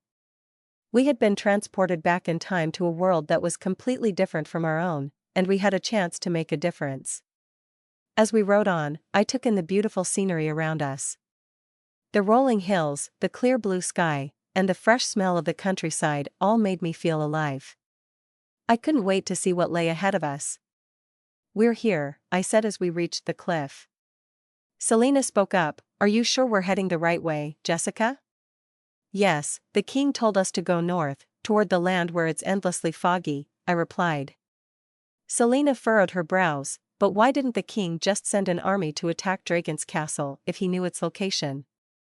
Kevin chimed in. "Maybe he did try before, but nobody returned. Maybe a small group like us can survive there." I looked down the cliff and saw the foggy landscape below. I also noticed a clear path that led down the cliff. I told my friends that we must continue, and Selena rolled her eyes, hoping we wouldn't regret it. As we rode down the path, the fog grew thicker, and it became harder to see. Our horses were hesitant, and we had to slow down. I couldn't help but feel a sense of danger lurking in the mist. As we descended down the cliff, the foggy landscape began to take shape. The thick, gray fog obscured everything beyond a few feet. It made it difficult to see where we were going. The ground beneath us was damp and cold, and the smell of damp earth and decay filled my nostrils. The landscape was eerie and unsettling. Strange shadows moved in the fog, and I couldn't tell if they were real or just my imagination. The silence was deafening, and it felt like we were the only living things in this world. As we rode on, I noticed that the trees and bushes were gnarled and twisted. They looked almost like they were alive, as if they were reaching out to us with their twisted branches. The ground was uneven, and we had to navigate through rocky terrain and muddy patches. The landscape was desolate, and I couldn't help but feel a sense of foreboding. I knew that we were heading into dangerous territory, and I was worried about what lay ahead. But we had a mission to complete, and we couldn't turn back now. We rode our horses through the thick fog, and I could feel a sense of unease creeping over me. The landscape was eerie and desolate, with gnarled trees and twisted vines poking out of the mist. The only sounds we could hear were the horses' hooves clattering on the rocky ground and our own breathing. I couldn't shake off the feeling that we were being watched. It was like a pair of invisible eyes were following us wherever we went. I couldn't help but shiver at the thought. This land was like nothing I had ever seen before. As we continued on, the fog seemed to get thicker and thicker, making it hard to see more than a few feet in front of us. My heart began to race as I wondered what could be lurking in the shadows, waiting to pounce on us. I kept my hand close to the hilt of my sword, ready for anything. I could sense my friend's unease too. Selena was gripping the reins tightly, and Kevin was looking around nervously. I knew we were all scared, but we couldn't give up now. We had to keep moving forward, no matter what dangers lay ahead. As we rode through the dense fog, we soon approached a village. The buildings looked worn and abandoned. Kevin likened it to a ghost town, but Selena felt cold and uneasy. I had a bad feeling about the place, but we had no other option but to ride through it. As we rode through the village, I could see empty homes and buildings on both sides. The windows were shattered, and the doors were either missing or hanging off their hinges. The silence was deafening, and the only sounds we heard were the sound of our horses' hooves on the ground. There were no signs of life, and the village seemed to be in a state of decay for a long time. It felt like something bad had happened here, and it gave me an eerie feeling. I felt as if I was being watched, and I could sense danger lurking in every corner. I detected a putrid smell in the air. "We better be cautious," I warned my friends. But before we could take any further action, a child ran by and disappeared into one of the houses. "Hey!" I shouted after her, but she didn't respond. I couldn't just leave her alone, so I followed her inside. "Wait, Jessica!" Kevin called out, but I was determined to help the child. When I caught up to her, she turned around to face me. She was a sight that will haunt me forever. Her eyes were lifeless and her skin was pale, with dark circles around her eyes. Her clothes were ripped and dirty, and her hair was a tangled mess. Her movements were jerky and uncoordinated, as if she didn't have control over her body. The decaying smell coming from her was overpowering, and I could see that her flesh was rotting. It was clear that this little girl was once a human, but now she was a zombie, a creature of death and decay. Just like in a horror movie. My instincts kicked in, and I quickly dodged her attack. "What the heck?" I yelled in disbelief. The zombie child continued to lunge at me, but I managed to keep my distance. I needed to come up with a plan to get out of this situation. "Guys, help me!" I yelled to Kevin and Selena, hoping they could hear me. As I dodged another attack, I quickly glanced around the room for something to defend myself with. I saw a nearby chair and grabbed it, using it to keep the zombie child at bay. While keeping the chair on her, I grabbed a club off the floor and smacked the girl. She fell to the floor unconscious. Maybe dead. It was clear that we needed to get out of this village as soon as possible. I caught up with Kevin and Selena just in time to face more zombies that emerged from the fog. The first one I saw had a missing eye and rotten flesh dangling from its cheek. It groaned and shambled toward me, its arms outstretched. "Why are there zombies here?" I shouted. "And where in the hell are they coming from?" "Who cares? We must fight," Selena ordered. I drew my sword and charged, my heart pounding. Kevin pulled out his bow and arrow, firing at the zombie's head. Selena held her staff, chanting a spell that made a gust of wind blow the zombie back. But more zombies came, and they were all around us now. One had a missing arm and a twisted face, and another had maggots crawling out of its mouth. They were all so creepy, and I felt a chill run down my spine. We fought bravely, but it was tough. I swung my sword, cutting through the zombie's flesh, but it kept coming at me. Kevin fired his arrows, but they didn't always hit the mark. Selena's spells were effective, but she had to focus on casting them. Just when I thought we had a moment of respite, a zombie appeared behind me, lunging toward me. Its decaying face was inches away from mine, and I could feel its putrid breath on my skin. I struggled to push it away, but it was too strong. It was about to sink its teeth into my face, and I braced myself for the impact. As the zombie was about to sink its teeth into my face, I closed my eyes, waiting for the worst. But then, a glint of steel caught my eye, and a sharp blade sliced through the air, separating the zombie's head from its body. I opened my eyes to see a mysterious knight standing before me, his helmet still on. "Are you all right, my lady?" he asked, his voice so beautiful it almost made me forget the zombie horde around us. I blushed at the nickname, feeling a strange attraction to this stranger. But I couldn't let myself get distracted. "Yes, thank you," I replied, turning back to the fight. The knight joined us in our battle against the zombies, his sword glinting in the fog. Kevin used his bow and arrows, and Selena cast spells with her staff, while I fought with my sword. As we continued to fight, I stole glances at the knight when his helmet fell off, admiring his long dreadlock hair and brown chiseled features. He was like a black knight in shining armor, come to rescue us from this zombie-infested land. But just as we thought we had defeated them all, another zombie crept up behind me. I didn't even see it coming until the knight grabbed me and pulled me out of harm's way. "Stay alert, my lady," he warned, his voice stern but protective. I nodded, feeling grateful and more attracted to him than ever. This knight had saved my life, and I knew I couldn't let myself get distracted again. We had a mission to complete, and who knew what other dangers lay ahead. To my surprise, a fat zombie crawled out from the ground, and we all stood in disbelief at the sight of it. It was massive, easily 8 feet tall and 3 times the size of a normal human. Its skin was green and decaying, and it smelled worse than anything we had encountered before. The knight was the first to charge at the zombie, wielding his sword with great skill. He sliced at the zombie's legs, causing it to stumble and fall to the ground. I ran in, sword at the ready, and slashed at its arm. Kevin shot arrows at its face, but they bounced off harmlessly. Selena used her staff to cast spells at the zombie, but they seemed to have no effect. The zombie roared and swung its massive arm, knocking the knight to the ground. I rushed over to help him up, but the zombie came at us with incredible speed. It grabbed the knight by the leg and threw him across the street, where he hit the wall of a nearby building with a sickening thud. I was about to charge at the zombie, but Selena grabbed my arm. "Wait," she said, "let me try something."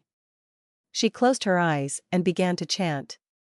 Suddenly, a bright light surrounded her staff, and she thrust it at the zombie. The light hit the zombie's chest, and it let out a blood-curdling scream before falling to the ground, dead. We all stood there, panting and covered in zombie guts. The knight got up, shook himself off, and approached us. "Well fought, my friends," he said, "you are truly brave warriors." I blushed at his compliment, feeling a strange attraction to him. Selena's eyes narrowed. "Who the hell are you?" The knight kneeled before us. "Please do not be afraid. I am Terran the Fearless. I came from the Vivil Kingdom to vanquish the evil Lord Dragon." I heard your distress and decided to come to your aid. I could sense that Selena was still skeptical, but I was grateful for his help. Before I could thank him, I heard unsettling growls coming from the mist. The hair on the back of my neck stood up, and my skin felt cold as ice. We need to leave now, I said, my voice shaking slightly. Kevin and Selena nodded in agreement, and we quickly mounted our horses. Taryn joined us on his own horse, and we galloped away from the village as fast as we could. As we rode through the fog, I couldn't help but feel grateful for Taryn's help, but also a bit attracted to him. He was like a knight in shining armor, and his voice was smooth like honey. I shook my head, trying to clear my thoughts. We had to focus on getting out of this land alive. We entered the abandoned house with caution, checking every corner before we could relax. I breathed a sigh of relief when I confirmed no zombies were hiding inside. The house was empty, with little furniture, but it was a safe place for us to rest. We sat around a small table, and I introduced ourselves to Taryn. I'm Jessica, and these are my friends, Kevin and Selena, I said, pointing to each of them. Taryn nodded. It's a pleasure to meet you all. So, what brings you to this dangerous land? We're on a mission to find Dragon's castle, Kevin replied. Taryn's eyes widened. That's a dangerous mission, my friends. No one who's gone there has ever returned. We know, I said, my voice confident. But we have to do this. Dragon is a threat to our kingdom. Selena crossed her arms. What about you, Taryn? What's your mission? Taryn took a deep breath. I come from a far-off kingdom, and I'm on a mission to defeat Lord Dragon. My kingdom is one of the many he's terrorized. But now that I'm here, I'll help you on your mission. I was surprised by Taryn's offer. Are you sure about this? It's dangerous, and we don't want to put you in danger. Taryn smiled. I'm sure. Together, we're stronger. I smiled back at him, feeling grateful for his willingness to help. The way he had fought those zombies had been impressive, and he had proven himself to be both strong and smart. I couldn't help but feel a sense of attraction to him, and my mind couldn't stop wandering to what his body looked like beneath that armor suit. What the heck was I thinking? I scolded myself internally, trying to shake the thoughts from my mind. I couldn't afford to let myself be distracted, not in a medieval time period full of monsters and barbaric people. But still, I couldn't help but steal glances at Taryn as he sat across from me. But despite their words, my mind kept drifting back to Taryn. I couldn't deny the attraction I felt towards him, but I knew I had to stay focused if we were going to survive in this dangerous world. Kevin smiled. Excellent. We can always use some help. Maybe you can give us knowledge about this land more than what our king told us. I will explain what I know, said Taryn. Oh God, he is so totally hot. I thought. While riding through the fog-filled meadow, Kevin and Taryn seemed to enjoy each other's company. Despite seeing them talk and laugh, I couldn't hear what they were saying. It would be nice to talk to Taryn in private and get to know him better. I pulled Selena to the side, far from Kevin and Taryn's ears. I need to talk to you about something, I said, trying to keep my voice down. Okay, what's up? Selena asked, looking curious. I don't know how to say this, I began, feeling embarrassed. But, I think I'm attracted to Taryn. Selena's eyes widened in surprise. What? The night guy? The one we just met, she asked, sounding incredulous. I nodded, feeling my face flush. I know it sounds crazy, but there's just something about him that draws me to him. He's brave, he's strong, and he's kind of cute. Selena looked at me for a long moment before shaking her head. I don't know, Jessica. He's from a different time, a different place. He's not like us. Besides, what would happen if he found out about your. I felt a pang of fear at the mention of my werewolf condition. I know. I'm not planning on telling him anything. I just can't help how I feel, Selena sighed, looking sympathetic. I get it. But maybe it's just a crush. maybe it'll go away. We have bigger things to worry about right now, like getting out of this place alive. I nodded, feeling slightly deflated. Yeah, you're right. I'll try not to think about it too much. Thanks for listening, Selena. Anytime, girl, Selena said, giving me a small smile. Just don't do anything stupid, okay? I rolled my eyes, but I knew she was right. I couldn't let my feelings for Taryn cloud my judgment. We had a mission to complete, and we couldn't afford any distractions. When we halted on our horses, I saw a dark foggy swamp at the end of the trail ahead of us. The swamp looked eerie, with a faint mist and a faint smell of decay. I shuddered at the thought of riding through it, but Taryn said it was the only way to Lord Dragon's castle. We had to ride through the swamp to reach the dark forest. Taryn's words made me feel uneasy. The thought of riding through that murky swamp gave me the creeps. Are you sure there's no other way to get to Lord Dragon's castle? I asked, hoping for a different answer. Taryn shook his head. I'm afraid not, my lady. The swamp is treacherous, but we must face it to defeat Lord Dragon. His words sounded so confident, but I wondered if he felt the same fear I did. Selena, on the other hand, appeared eager to take on the challenge. Let's do this, she exclaimed, with a fierce look in her eyes. I admired her bravery, but I couldn't help but feel a knot in my stomach. This journey was getting more dangerous by the minute. The atmosphere was unsettling, with the misty fog that surrounded us, and the dead silence of the swamp. It seemed like the swamp was swallowing the sound of our horses' hooves, making everything eerily quiet. I didn't like it one bit, but I knew we had to press on. As we made our way through the swamp, I could feel the slimy mud under the horses' hooves, and I could smell the rotting plants in my nostrils.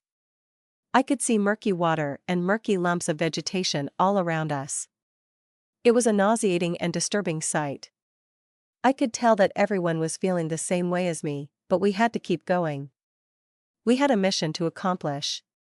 As we rode through the swamp, I couldn't shake off the creepy feeling. The mist was so thick that it was hard to see what was around us.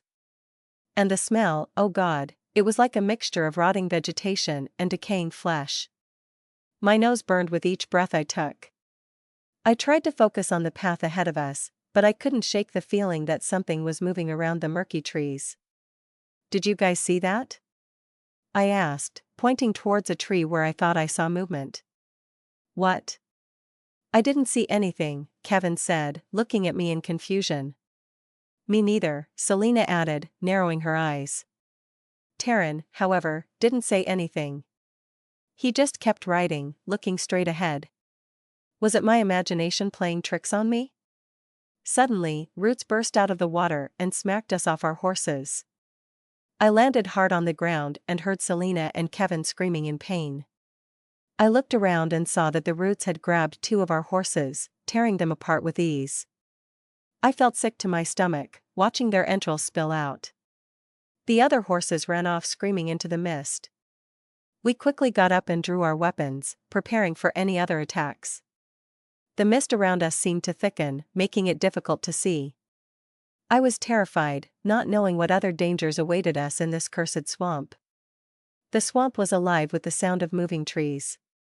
They seemed to be inching closer and closer to us, their long gnarled branches reaching out like fingers. I could feel my heart pounding in my chest as the ground beneath me trembled. Kevin, Selena, and Taryn were back to back with me, ready to fight off whatever was coming our way. I couldn't shake the feeling that something was terribly wrong with this place. The trees moved with a sickening fluidity as if they were alive and angry. I tried to focus on my breathing and my training, but it was hard to keep my cool with the trees closing in on us. Suddenly, the trees sprouted roots from their trunks and began to lash out at us with a fury. Kevin and Taryn were able to dodge them, but Selena was caught off guard and hit hard. She stumbled backward, barely managing to keep her feet. I could feel my adrenaline kicking in as I fought back against the attacking trees. I swung my sword with all my might, determined to protect my friends. But the trees were relentless, and their roots were everywhere. We were surrounded and outnumbered, and I began to fear that we might not make it out of this alive. My heart was pounding in my chest as we ran from the moving trees. I couldn't believe what I was seeing, trees coming to life and attacking us. "Quick, let's get out of here," Taryn yelled, and I nodded in agreement. "Why are we running from trees?" Selena yelled back, clearly frustrated. "Because they're attacking us," I replied, trying to keep my cool. "Taryn's right, we need to escape," I added. Selena was still hesitant, "But we can't just run away, we need to stand and fight." "Not when we're outnumbered and outmatched," Kevin interjected. "Our best bet is to keep moving and try to find a way out." The mucky water slowed us down, making it harder to run, but we pushed ourselves to keep going. And that's when I saw it, a cave up ahead. I shouted to the others to run to the cave, hoping that it would offer us some protection. We made it into the cave, and the trees stopped chasing us. We were safe for now. I took a deep breath and looked around, taking in our surroundings. The cave was damp and cold, and the walls were slick with moisture. But it was better than being out in the swamp with those trees. "Is everyone okay?" I asked, looking at my friends and Taryn. They all nodded, panting and catching their breath. I couldn't believe what we had just been through. The swamp was even more dangerous than we thought. As Kevin suggested we should walk through the tunnel, Selena protested, "Are you out of your mind? We don't know what's in there." But Taryn agreed with Kevin and said, "We don't have any other option. It's either this or back to facing the moving trees." I took a deep breath and followed them into the dark cavern. Further through the cavern tunnel, the air felt damp and cold against my skin. The musty scent of old rocks and earth filled my nostrils. The sound of our footsteps echoed through the dark and eerie passage. I could see nothing but the faint outlines of my friends in front of me. The tunnel was so narrow that my shoulders brushed against the rough walls. The ground was uneven and I had to watch my step to avoid tripping on the rocks and boulders. Walking further, I noticed that the tunnel sloped downward. It was a steep descent and I could feel my heart racing as we went deeper into the unknown. The darkness seemed to swallow us whole, and I couldn't help but wonder what was waiting for us at the end of this long and eerie tunnel. Kevin turned on the flashlight. The light illuminated the way for us to walk through the dimly lit cavern. I couldn't help but feel a little relieved that we were out of the swamp and away from those creepy trees. Taryn's question about Kevin's torch made Selena and me giggle, but Kevin just shrugged it off and continued leading the way. As we entered the next cave, I noticed giant cobwebs hanging from the ceiling. I shuddered, imagining what kind of creatures could make webs that big. "Ugh, I hate spiders," Selena complained, swatting away some cobwebs in her face. "Don't worry, I don't think they're home," Kevin reassured her. And I totally thought Selena loved creepy places. Taryn was quiet, and I wondered if he was thinking about what other creatures could be lurking in the darkness. But we pressed on, following the winding tunnel deeper into the cave system. We moved deeper into the tunnel, and the hairs on the back of my neck stood up. The atmosphere was thick with an eerie silence that was broken only by the sound of our footsteps. Suddenly, I felt something sticky and soft wrap around my arm, and I knew right away that we had walked into a trap. Looking up, I saw we were entangled in giant spider webs. We struggled and screamed, but it was no use. As we hung there, helpless, I noticed the spiders crawling towards us. Their legs were long and spindly, and their eyes glinted maliciously in the dim light. They had bodies the size of basketballs, and their legs were covered in thick, black fur. Their razor-sharp fangs glistened in the light as they approached us. As I realized we were completely at their mercy, I was filled with dread and despair. "We have to get out of here," I shouted to my friends, but it was too late. The spiders were upon us, and their venomous bites were like hot needles piercing our skin. We screamed and thrashed, but the spiders were too strong. "Jessica, you gotta transform," Selena urged me. "I can't," I told Selena, "I can't let Taryn see me like that. He'll be scared and disgusted." "But we have no choice," Selena replied, "you have to do it, or else we'll be spider food." I bit my lip, unsure of what to do. The spiders were getting closer, and I could feel their sticky webs wrapping around my legs. "Jessica, please," Taryn spoke up, "do what you have to do and fight these spiders. I'll be forever grateful. I'll even owe you my life." His words gave me a little courage, and I closed my eyes, focusing on my werewolf form. I felt my bones shifting, my muscles stretching, and fur sprouting all over my body. The spiders were creeping closer, ready to pounce as I opened my eyes. I roared at them, hoping to intimidate them. The spiders hesitated for a moment, but then they lunged at me. I dodged their attacks and clawed at them, ripping their legs and crushing their bodies. It was a gruesome battle, and I could hear Selena and Kevin cheering me on. Finally, the last spider fell to the ground, lifeless. I panted, my heart racing from the adrenaline of the fight. I turned to look at Taryn, feeling embarrassed and ashamed of my werewolf form. "Thank you, Jessica," he said, his voice filled with gratitude and admiration. "You truly are a fierce warrior." My cheeks flushed with pride and accomplishment as I blushed. The fact that he didn't scream or attack me shocked me. Despite my reservations, I saved my friends and proved my worth. We finally made it out of the dark tunnel and into the dark forest. Although it was sunny outside, barely any sunlight penetrated through the thick trees. The forest was so dense that we could hardly see beyond a few feet ahead of us. The trees were tall and twisted, with their gnarled branches and leaves, creating a canopy that obscured the sky. Tangled roots and thick moss covered the ground, and the air was damp and cool. As we walked deeper into the forest, we heard strange noises coming from all around us. The rustling of leaves, the creaking of branches, and the occasional hoot of an owl. The forest was alive with sound and movement, but it was also eerily quiet. We couldn't see any animals or birds, and it seemed like we were the only living things in the forest. I shivered as a cold gust of wind blew through the trees, making them sway and groan. Selena pulled her cloak tighter around her and Kevin muttered something about wishing he brought a jacket.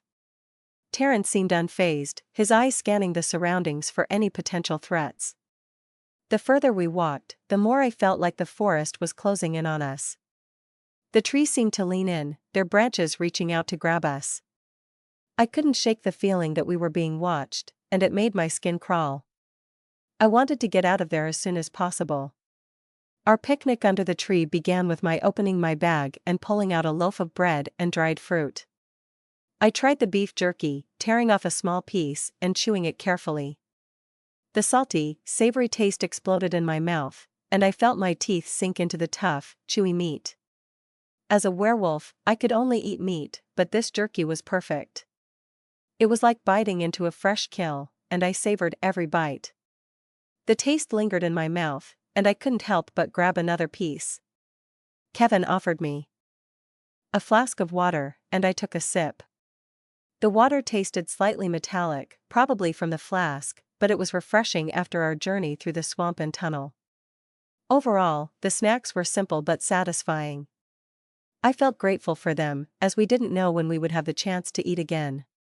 Taryn got up to watch for danger. I felt a nudge of curiosity. I knew that this was my chance to talk to him in private. I got up and followed him as he walked a few meters away from the tree where the others were resting. I stood behind him, keeping my distance, but close enough to hear him speak. "Taryn?" I called out. He turned around and looked at me. "Yes, Jessica?" "I just wanted to say thank you for helping us back there in the swamp and the tunnel," I said, feeling grateful for his bravery. Taryn smiled and replied, "It's no problem, Jessica. I'm just glad we made it out alive." I nodded, feeling a sense of relief. "Yeah, me too. This journey has been intense." Taryn chuckled, "That's one way to put it. But we have to keep going if we want to get to Lord Dragon's castle." I sighed, "I know.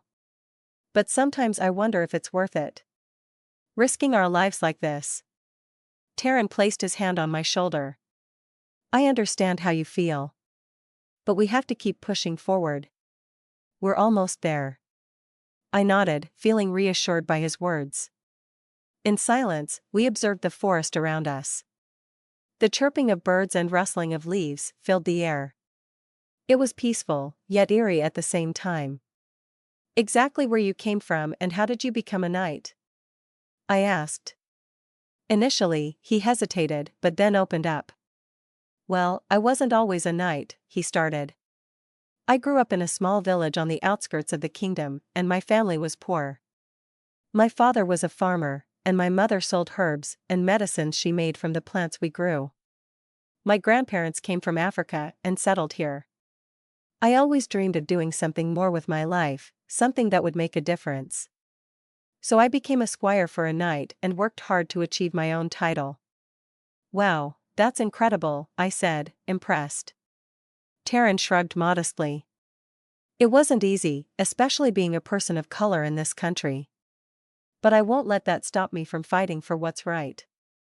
I nodded in agreement, feeling a sense of admiration for Taryn's determination. I understand what you mean. It's not easy being a werewolf too. Taryn shook his head, a look of surprise on his face. I just can't believe it, he said. I've heard stories about werewolves my whole life, but I never actually thought they were real. I raised an eyebrow in surprise. Really? You've never seen one before?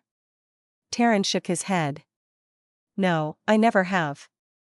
I've heard all kinds of stories, but I always thought they were just that, stories. I couldn't help but feel a little surprised. As a werewolf myself, I had grown up knowing that I was different from other people. But I had always assumed that others like Taryn had at least seen a werewolf before in this time period. It was strange to think that he had gone his whole life without encountering one. Did nobody also tell him Lord Dragon was a werewolf before he embarked on his mission? Well, now you have, I said with a small smile. And you don't have to be afraid. Not all werewolves are bad. Taryn smiled back at me, relief clear on his face. I'm glad to hear that, he said. And I'm glad I met you. I nodded, feeling a little uneasy. I wasn't sure how Taryn would react to my true nature. But to my surprise, he didn't seem fazed at all. You must be powerful too, he said with a smile. I blushed, feeling a little self-conscious. I don't know about that. I'm still learning how to control my transformations. Taryn nodded in understanding. Well, we all have our struggles.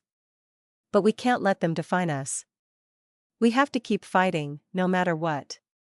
I smiled, feeling grateful for Taryn's words of encouragement. You're right. We have to keep pushing forward, no matter what obstacles come our way. As I stepped closer to Taryn, I could feel my heart racing with excitement. What about you, Taryn? I asked, trying to keep my tone casual. Do you have someone waiting for you back home? Taryn chuckled. No, I don't. Why do you ask? I felt a rush of relief flood through me.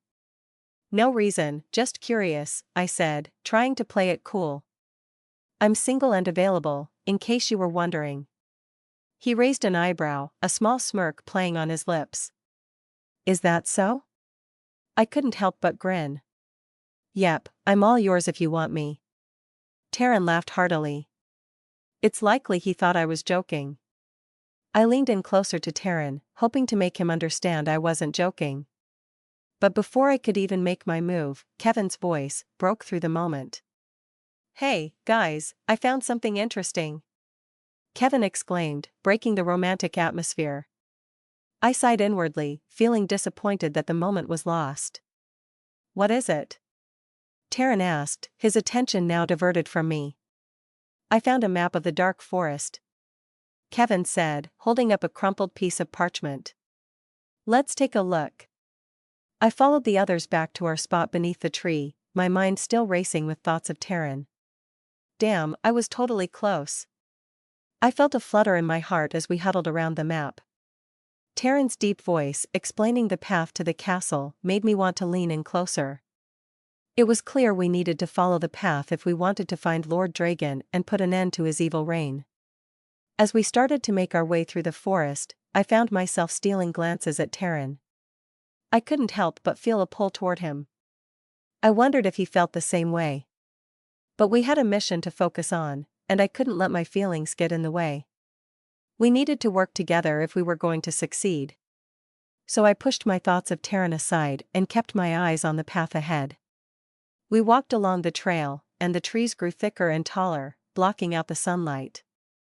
The air became cooler, and the sky grew darker, indicating that nightfall had arrived. I wished we still had our horses to speed up the journey. "Are we close?" I asked, looking at the map. Kevin shrugged. "It's hard to tell.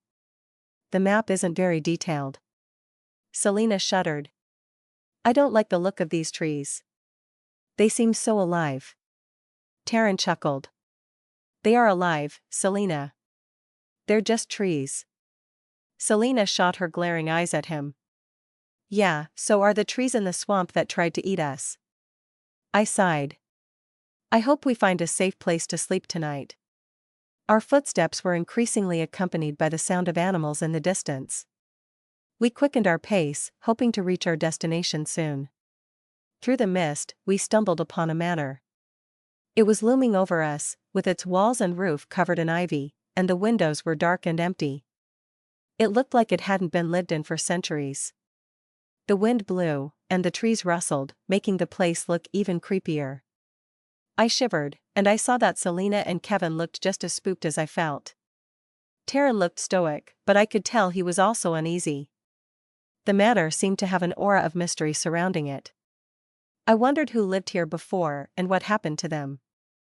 The thought sent a chill down my spine. "Should we check it out?" Kevin asked, his voice shaking slightly. "I don't know," I said, my eyes glued to the manor. "It looks so creepy."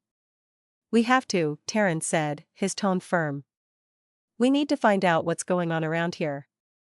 Perhaps there is someone in there who could provide us with some useful information." I nodded, knowing he was right. But I couldn't shake off the feeling of dread as we approached the manor.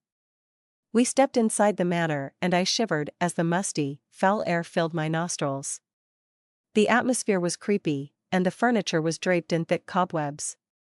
The walls were lined with old portraits and tapestries that seemed to come to life in the dim light. The floorboards creaked beneath our feet as we made our way into the parlor. The room was vast, with a large fireplace at one end and dusty, moth-eaten armchairs dotted around it. The windows were covered in grime and cobwebs, letting in only a dim and eerie light. The table in the center of the room was covered in an old tablecloth, and the chairs around it were carved from dark wood and draped with cobwebs. The entire place felt like it had been abandoned for years, with nothing but the spiders and rats for company. I couldn't shake off the feeling that something was watching us from the shadows, and the hairs on the back of my neck stood on end. "This place gives me the creeps," I whispered to the others. "Let's find what we came here for and leave." We stood in the musty living room. Kevin suggested we split up to search the manor more efficiently. Though it wasn't the safest plan, we agreed to it. I decided to check the second floor. As I climbed the creaky stairs, I couldn't shake off the feeling of unease. The second floor was even more decrepit than the first. The wallpaper was peeling, and the wooden floorboards were rotten in places. The furniture looked like it had been untouched for years, covered in thick layers of dust and cobwebs. I walked into the first room, and a chill ran down my spine. It was a bedroom with an old four-poster bed with a canopy. It had holes in it and looked like it could collapse at any moment. The sheets were dirty and smelled musty. The curtains were torn and covered in dust. I continued to walk through the halls, and each room looked worse than the last. The walls were stained, and the ceilings had water damage. The rooms were filled with old furniture and decorations, but they looked more like they belonged in a haunted house. The entire place had a creepy atmosphere that made my skin crawl. My footsteps and the creaking of the old floorboards below me were the only sounds breaking the silence. I couldn't wait to leave this place and find a way to complete our mission as soon as possible. I cautiously stepped into the room, the darkness making it hard to see anything. I squinted my eyes and scanned the area, trying to make out the details. Suddenly, I noticed a shadow in the corner of the room. "Hello?" I called out, hoping to get a response. Upon entering, I found the room dusty and abandoned, with cobwebs covering the ceiling corners.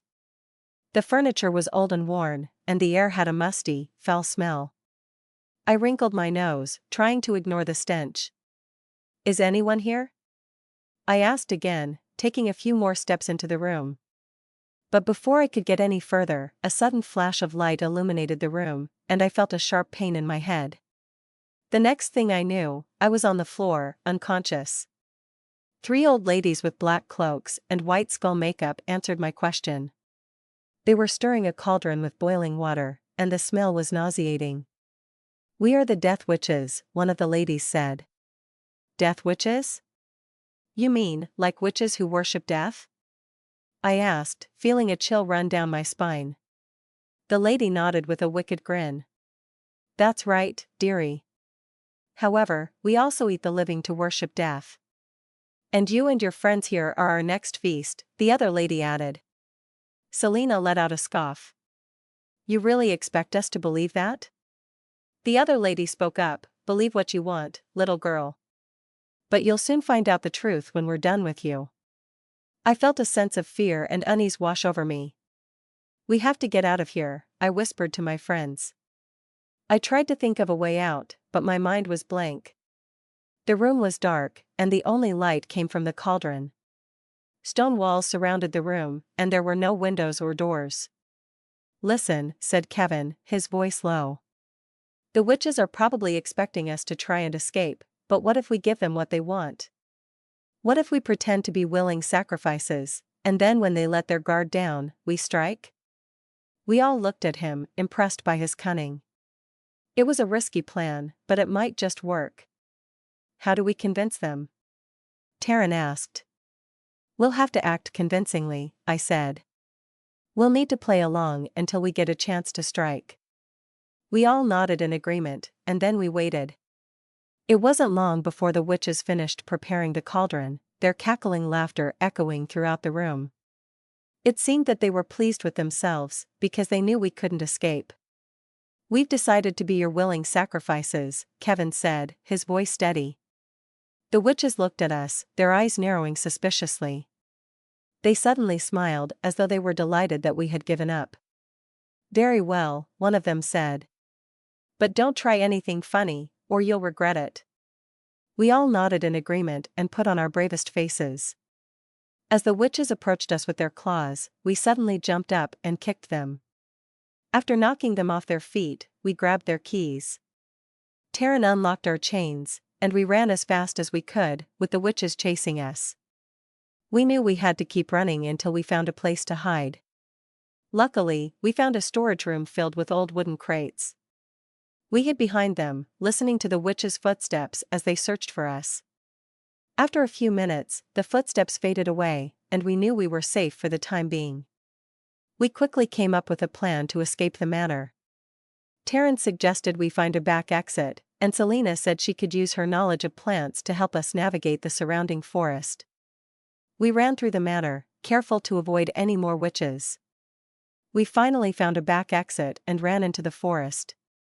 Selena led us through the dense underbrush, and we eventually came across a stream. We followed the stream until we reached a dirt road, where we found an old abandoned wagon. The 4 of us climbed inside and rested, exhausted but thankful to still be alive. However, we heard the cackling of the death witches, getting closer and closer. I was getting anxious. We needed to do something fast. Selena found some barrels of salt and told us to spread the salt around the wagon. I stared at her, confused. "Selena, do you really think the salt will keep the witches away?" Selena pulled 1 barrel from the wagon. "It's worth a try. Salt is known to protect against supernatural beings. I don't know if I want to risk it. Maybe I should transform and fight them off." "Jessica, you can't just go around transforming into a werewolf whenever you want," said Kevin. "The witches might be stronger than you." I grimaced. "But what if the salt doesn't work?" "Don't worry," said Selena. "If the salt doesn't work, we'll fight them together." After we spread the salt around the wagon, we all stood inside the salt circle, and I could hear the witches getting closer. I gripped my fists, ready to fight them off. But to my surprise, the witches didn't come any closer. They were screaming and backing away from the salt circle. The salt seemed to be working. After a few minutes of trying to get closer, the witches finally retreated back into the manor. We let out a collective sigh of relief, and Selena suggested we should leave the area as soon as possible. On top of the hill, we looked out over the fog that surrounded us. The atmosphere was cold, dark, and eerie. We had been through so much on our quest, and I wasn't sure if we would make it to Lord Dragon's castle. We had witnessed so many horrors, and we had barely escaped with our lives. Kevin looked over at me and asked, "Are you okay, Jessica?" I sighed heavily and replied, "I don't know, Kevin. This whole thing is so surreal. I totally can't believe we made it out of there alive." Selena nodded in agreement. "I still can't believe those witches were going to eat us. And who knows what other monsters we'll run into on our way to the castle." Taryn spoke up, "We can't give up now. We've come too far to turn back. We have to keep going." I looked out into the fog and thought about what Taryn said. He was right. We had come too far to give up now. We had to keep going no matter what. I stood up and said, "Okay, let's keep moving. We can rest when we get to the castle." We all stood up and continued on our way, knowing that the horrors of our quest were far from over. The fog engulfed us as we approached the end of the dark forest. It was so thick that we couldn't see beyond it. Kevin checked the map and said that the castle should be close, but we couldn't tell if the fog was hiding it or if it was a dead end. I felt my heart sink as I realized that we might never find the castle. All our efforts would be for nothing, and the werewolf army would destroy everything we knew and loved. What if we never find it? I said aloud, my voice full of despair. Selena put a comforting hand on my shoulder. "We can't give up hope now, Jessica. We've overcome so many obstacles already." Taryn nodded in agreement. "She's right. Maybe we should split up and look for any signs of the castle. We might find something that leads us in the right direction." I perked up at the idea. "That's a good plan. Maybe we can find a way out of this endless fog and get closer to our destination." We set off in different directions, calling out to each other every few minutes to make sure we were still together. Strange noises came from the fog, making my skin crawl. I couldn't shake the feeling that we were being watched. Just when I was about to lose all hope, Kevin's voice called out from the distance. He had found the edge of the fog, and beyond it, we could see the outline of a castle. We rushed to join him, and as we emerged from the fog, we saw Lord Dragon's castle looming in the distance. I couldn't believe it. We had made it. We had overcome every obstacle in our path and finally reached our destination. I felt a surge of pride and relief wash over me, knowing that we had come so far and still had the strength to keep going. Our arrival at Lord Dragon's castle left me feeling both awestruck and uneasy. The castle stood tall and imposing, its stone walls looming over us like a giant beast. A deep moat filled with dark water that seemed to ripple with an unseen current surrounded the castle. The castle's architecture was grand and intricate, with towering turrets and arched windows. The gates were made of heavy iron, and they creaked open slowly as we approached. As we walked through the castle's halls, I couldn't help but feel a sense of foreboding. The walls were adorned with paintings and tapestries that seemed to watch us as we passed. The furniture was grand and ornate, but covered in a thick layer of dust and cobwebs. The air was musty and stale, as if the castle had been abandoned for years. I couldn't shake the feeling that we were being watched. The castle seemed to have a life of its own, and I couldn't help but wonder what secrets it held. We carefully walked into the throne chamber, keeping our eyes peeled for any signs of danger. My heart was pounding hard in my chest, and I could feel the sweat trickling down my back. The room was dimly lit, and there was a musty smell in the air. We found the shadow book resting on a pedestal at the far end of the room, and I felt a rush of excitement. Finally, we found what we were looking for. But just as I was about to grab the book, werewolves wearing light armor suits surrounded us. I could hear Kevin gasp beside me as we realized we had walked into a trap. I tried to remain calm, but my heart was racing with fear. Suddenly, a skinny human appeared. He was a tall and lanky man with sharp features and a pointed nose. His face was covered in a thick, grizzly beard that reached down to his chest. He wore an armor suit made entirely of bones, which rattled as he moved. The bones were polished to a gleaming shine, and I could see the reflections of the fire dancing in them. His eyes were cold and piercing, like shards of ice, and they seemed to be able to see through me. He had a confident and menacing demeanor, like a predator stalking its prey, and I couldn't help but feel a chill run down my spine as he approached us. He must be Lord Dragon in his human form. Who else wore a creepy armor suit made out of bones? "So, you have come for my book," he said in a deep voice that made my skin crawl. "How foolish of you to think you could steal from me." We were outnumbered and outmatched, but I knew we couldn't just give up. We had to fight for the shadow book, or all of our efforts would be for nothing. "Give us the book, and we'll leave peacefully," Selena said, trying to reason with Lord Dragon. He just laughed in response, and I felt a chill run down my spine. I knew this was going to be a difficult fight, but we had no other choice. We readied ourselves for battle, hoping that our skills and teamwork would be enough to overcome Lord Dragon and his minions. In the dark light of the castle, Lord Dragon stood in front of us. When he said the words that made my skin tingle, my heart sank. "Do you honestly believe the book will bring you back to the future?" he asked, his voice cold and menacing. My eyes widened in shock. How do you know?" I stammered. Dragon smiled slyly. "I have my ways. Let's just say that I've had a glimpse of the future." At his words, a chill went down my spine. He was aware of our time travel, which implied that he was also aware of our goal. The next thing he said, however, made my blood turn cold. "I've also met my future me double," he added.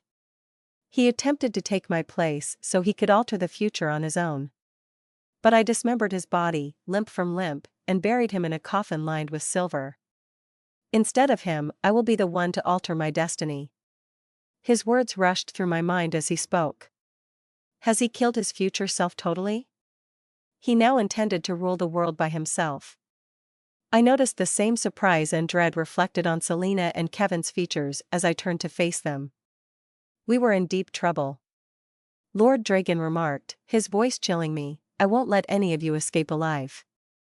During the red full moon, I'll use the shadow book to turn my werewolves into an unstoppable force. Afterward, I'll rule the entire world." The werewolves laughed, making me queasy. The idea of the world being ruled by Lord Dragon was horrifying. But I was certain that we had to stop him. Kevin spoke up. "You can't change your destiny, Dragon. It's already written. Killing us won't change anything." Kevin's bravery amazed me. Naturally, he was correct. Lord Dragon was powerless to alter our course. Lord Dragon laughed. "We'll see about that." I caught Selena's eye, and we both knew what must be done. We had to fight. We could not allow Lord Dragon access to the book. "Then we'll have to stop you," Selena said, her voice firm. Lord Dragon laughed. "You four against my army of werewolves? You're hardly a match for me." "We'll see about that," Taryn said, a determined look in his eyes. I closed my eyes and concentrated on the werewolf within. My senses heightened as I felt the electricity moving through my body. I observed my hands gradually morphing into white, hairy paws as soon as I opened my eyes. I felt stronger and taller when I stood up once the transition was over. My fur's brilliant white color stood out dramatically against the dark surroundings. My eyes were glowing brilliant yellow, and my ears were suddenly pointed. I extended my powerful claws and felt their strength. As a white humanoid werewolf, I was now prepared to meet any perils that might come my way. My body felt lighter and more agile as I moved, and my movements were graceful. I could sense the energy of the throne chamber, and it gave me a sense of direction. I was ready to fight Lord Dragon and his minions, and nothing was going to stop me. I let out a fierce howl, signaling my readiness to face whatever came my way. Kevin, Selena, and Taryn fought alongside me, but it wasn't easy. Lord Dragon was a skilled fighter, and his werewolves were powerful and fast.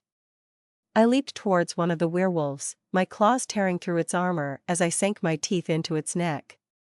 The creature howled in pain as I took it down, but more werewolves took its place. Lord Dragon was just as skilled as he was ruthless, and he was determined not to let us leave the throne chamber alive.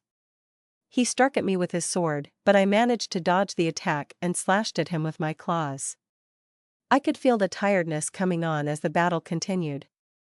I nevertheless wouldn't give up. Not when obtaining the shadow book was so close at hand. "Quick, grab the shadow book!" Kevin shouted, interrupting Lord Dragon's laughter. Without thinking, Selena unleashed a spell that resulted in a blinding burst of light that rendered Lord Dragon and his werewolves helpless. After she grabbed the book, we raced downstairs, where we discovered a stable chamber, taking advantage of the commotion. Horses were waiting for us inside. "Let's go." As I mounted my horse, I encouraged. We rode as quickly as we could out of the castle as Kevin, Selena, and Taryn followed behind. Although Lord Dragon's irate voice could be heard echoing behind us, we continued on. He needed to be as far away from us as we could make it. I could feel my heart racing in my chest as we were driving. I could still feel the dread of what we had just endured, but we couldn't let our guard down just yet. The threat was still quite present. An orange glow radiated from the landscape as the sun rose over the horizon. In the distance, we could make out the walls of the Elner Kingdom, and I experienced a wave of relief and tiredness. We had made it to our objective after a protracted and perilous trek. I could see the guards keeping watch as we got closer to the walls, looking out for any potential dangers. Kevin was clearly eager to open the shadow book and begin unlocking its mysteries as he gripped it securely in his arms. Selena and Taryn were riding alongside me, and we all felt a sense of accomplishment as we drew closer to the kingdom. We had faced countless dangers and fought against some of the most terrifying creatures imaginable, but we had come out victorious. Our horses' hooves clattered on the cobblestones as we galloped through the streets from the gate until we arrived at Elner Castle. When we displayed the shadow book to the guards at the entry, they no longer regarded us with suspicion and let us through. As we entered the throne chamber, I couldn't help but feel a sense of awe at the grandeur of the place. The walls were adorned with intricate tapestries, and the floor was polished marble that gleamed under the light of the torches. I couldn't help but be in awe of the throne room's magnificence as soon as we walked in. The floor was polished marble that glittered in the light from the torches, and the walls were decorated with exquisite tapestries. We seemed to have just gone yesterday. The knights led us to King Norton's throne, where he was seated. He turned to face us and gave us a grateful expression. He shouted, "Welcome back, my brave adventurers," and the enormous room echoed his words. "I see that your search has been successful." "Yes, Your Majesty," Kevin replied, stepping forward. "We have retrieved the shadow book." The king nodded, and a smile formed on his face. "I knew I could count on you. You have done a great service to the kingdom." I felt a sense of pride and relief wash over me. It was good to know that we had done something important, something that would help the people of Elner Kingdom. The king motioned for us to come closer. "You have my gratitude, and I will make sure that your bravery is rewarded. But for now, please accept my thanks." We all bowed respectfully and stepped back. I inhaled deeply and turned to face King Norton. "We have reason to suspect that Lord Dragon will attempt to reclaim the shadow book, Your Highness. To achieve it, he might even launch another attack on the kingdom." King Norton nodded while maintaining a somber face. "I see. What do you suggest we do, then?" Kevin and Selena looked at me, waiting for my answer. I knew we couldn't return home yet.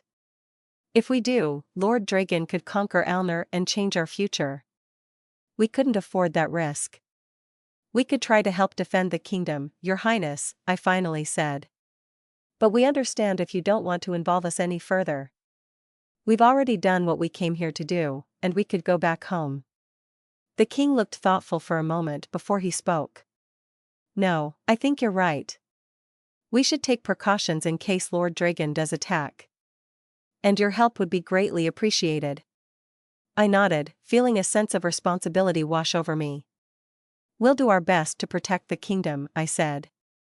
Kevin and Selena both nodded in agreement, and Taryn looked determined as well. We were all in this together, and we would do whatever it took to protect the people of Alner Kingdom. We gathered around a table in a room and studied the kingdom's map that was laid out in front of us. Selena remarked, "We need to construct silver traps within the town. That way we can lessen Lord Dragon's numbers." "How do we make them?" Kevin inquired. Selena answered, "With my magic, I can make them." Taryn responded, "Great. What comes next?" I declared that the courtyard of the castle would be the ideal location for us to fight Lord Dragon. "Why not mention werewolves?" inquired King Norton. I responded, "We'll handle them. We have the edge of surprise. We can defeat them if we assault them from various directions." "Agreed," King Norton replied, "I will have my men ready to support you." "Good. We'll need all the assistance we can get," Selena remarked. Later, while we assisted the knights in constructing the smoke bombs, crossbow turrets, and silver traps, my thoughts raced with concern. Would our strategy be successful? Could we keep the kingdom and its populace safe? I sincerely hoped that we could protect the civilians from the conflict, since they had all gone. While Taryn and I worked on digging the pitfalls, Selena and Kevin were busy making smoke bombs. As we delved farther, the only sounds we heard were the clinking of metal and the rustling of the dirt. I kept considering what was ahead during the day. There was no way of knowing what would transpire during the fierce combat with Lord Dragon.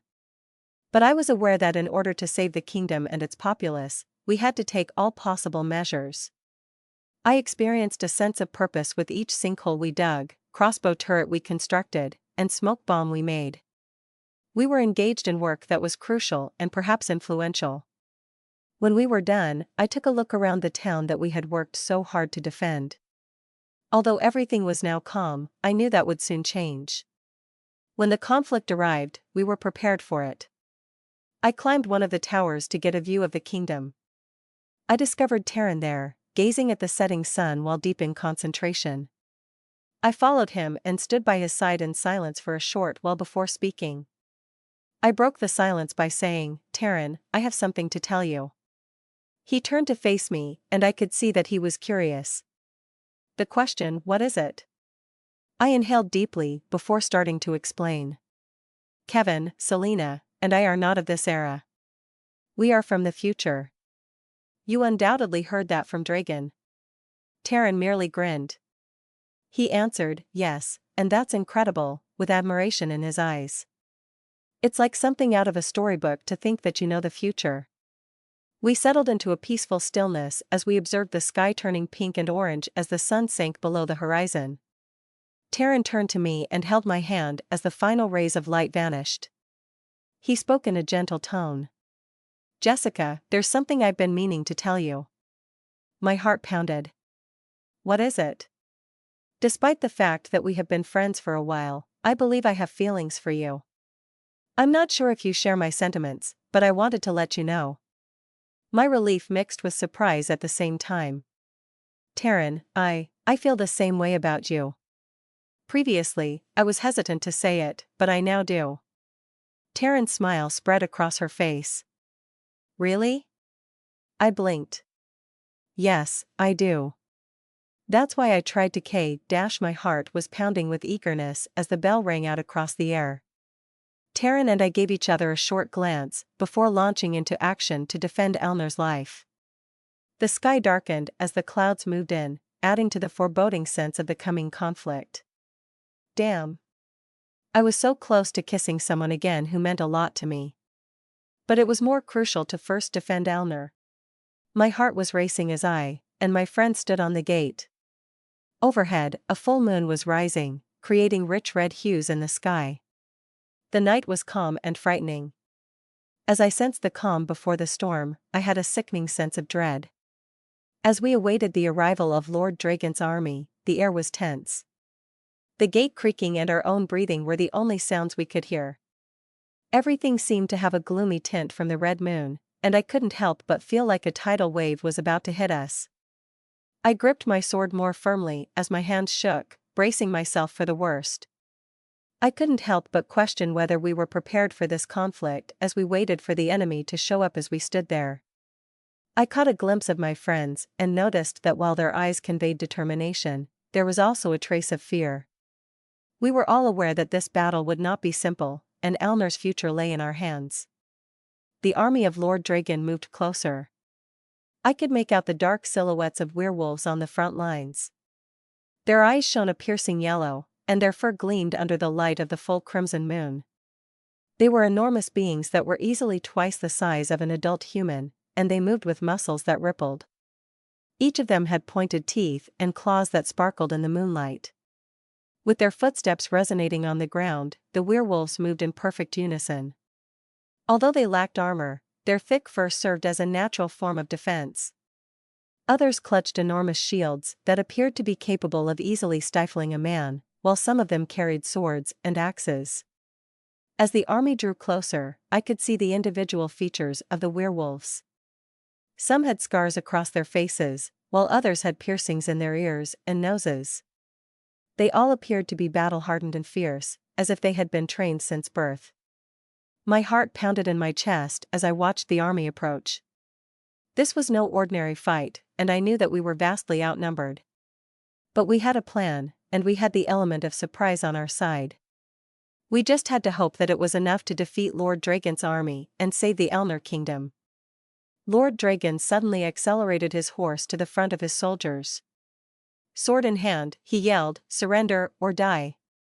I could sense the tense atmosphere. The crucial moment had arrived. "Come and get us!" I yelled back, and the calm, pitch-black surroundings reverberated with my voice. The army raced forward as the gate opened below me, their eyes glistening with a ferocious intent to defeat us. There was no going back now that the conflict was about to begin. As the werewolf army entered the town, the silver traps performed as intended. Each werewolf that entered the traps was immediately rendered helpless and weakened. Because of this, the human knights assaulted the werewolves with their crossbows, shooting silver bolts that penetrated their flesh. The knights fought bravely against the advancing army, filling the air with the sound of metal crashing on metal. The werewolves were severely weakened as Kevin and Selena launched smoke bombs that dispersed silver particles. The plan was working, and the enemy's strength was gradually declining.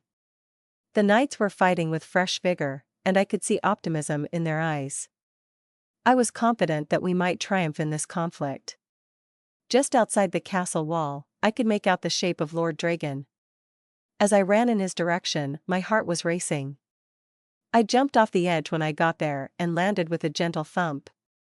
With a grin on his face, Lord Dragon turned to face me. He looked at me from all angles and exclaimed, "Ah, the girl from the future. If you kill me right now, your future will change." I drew my sword and aimed it in his direction. I said in a firm, calm voice, "I'll totally risk that." Lord Dragon laughed. "I'll grant you that you have guts," he said. "You're still no match for me, though." He pulled out his own blade, and we cautiously encircled one another. I had to try even though I knew I was outmatched. When I leapt forward with my sword aloft, Lord Dragon easily parried. Swords rang as we clashed as we traded blows. He was too quick for me, though, and before I knew it, my sword was gone and I was on the ground. Standing over me with his sword lifted, Lord Dragon delivered the fatal blow. However, I then noticed a flash of silver, and there, with sword drawn, was Terran. The clash of their swords rang in my ears as he and Lord Dragon got into a violent fight. I stumbled to my feet, grabbed my sword, and went into the battle. We sparred ferociously, each hit resonating like thunder. As I fought Lord Dragon, I felt the weight of the world on my shoulders, but I didn't give up. Lord Dragon finally lost control of his blade and stumbled backward. Lord Dragon growled, "This is not yet over. Which monster has the most strength?" He roared inaudibly before beginning to change.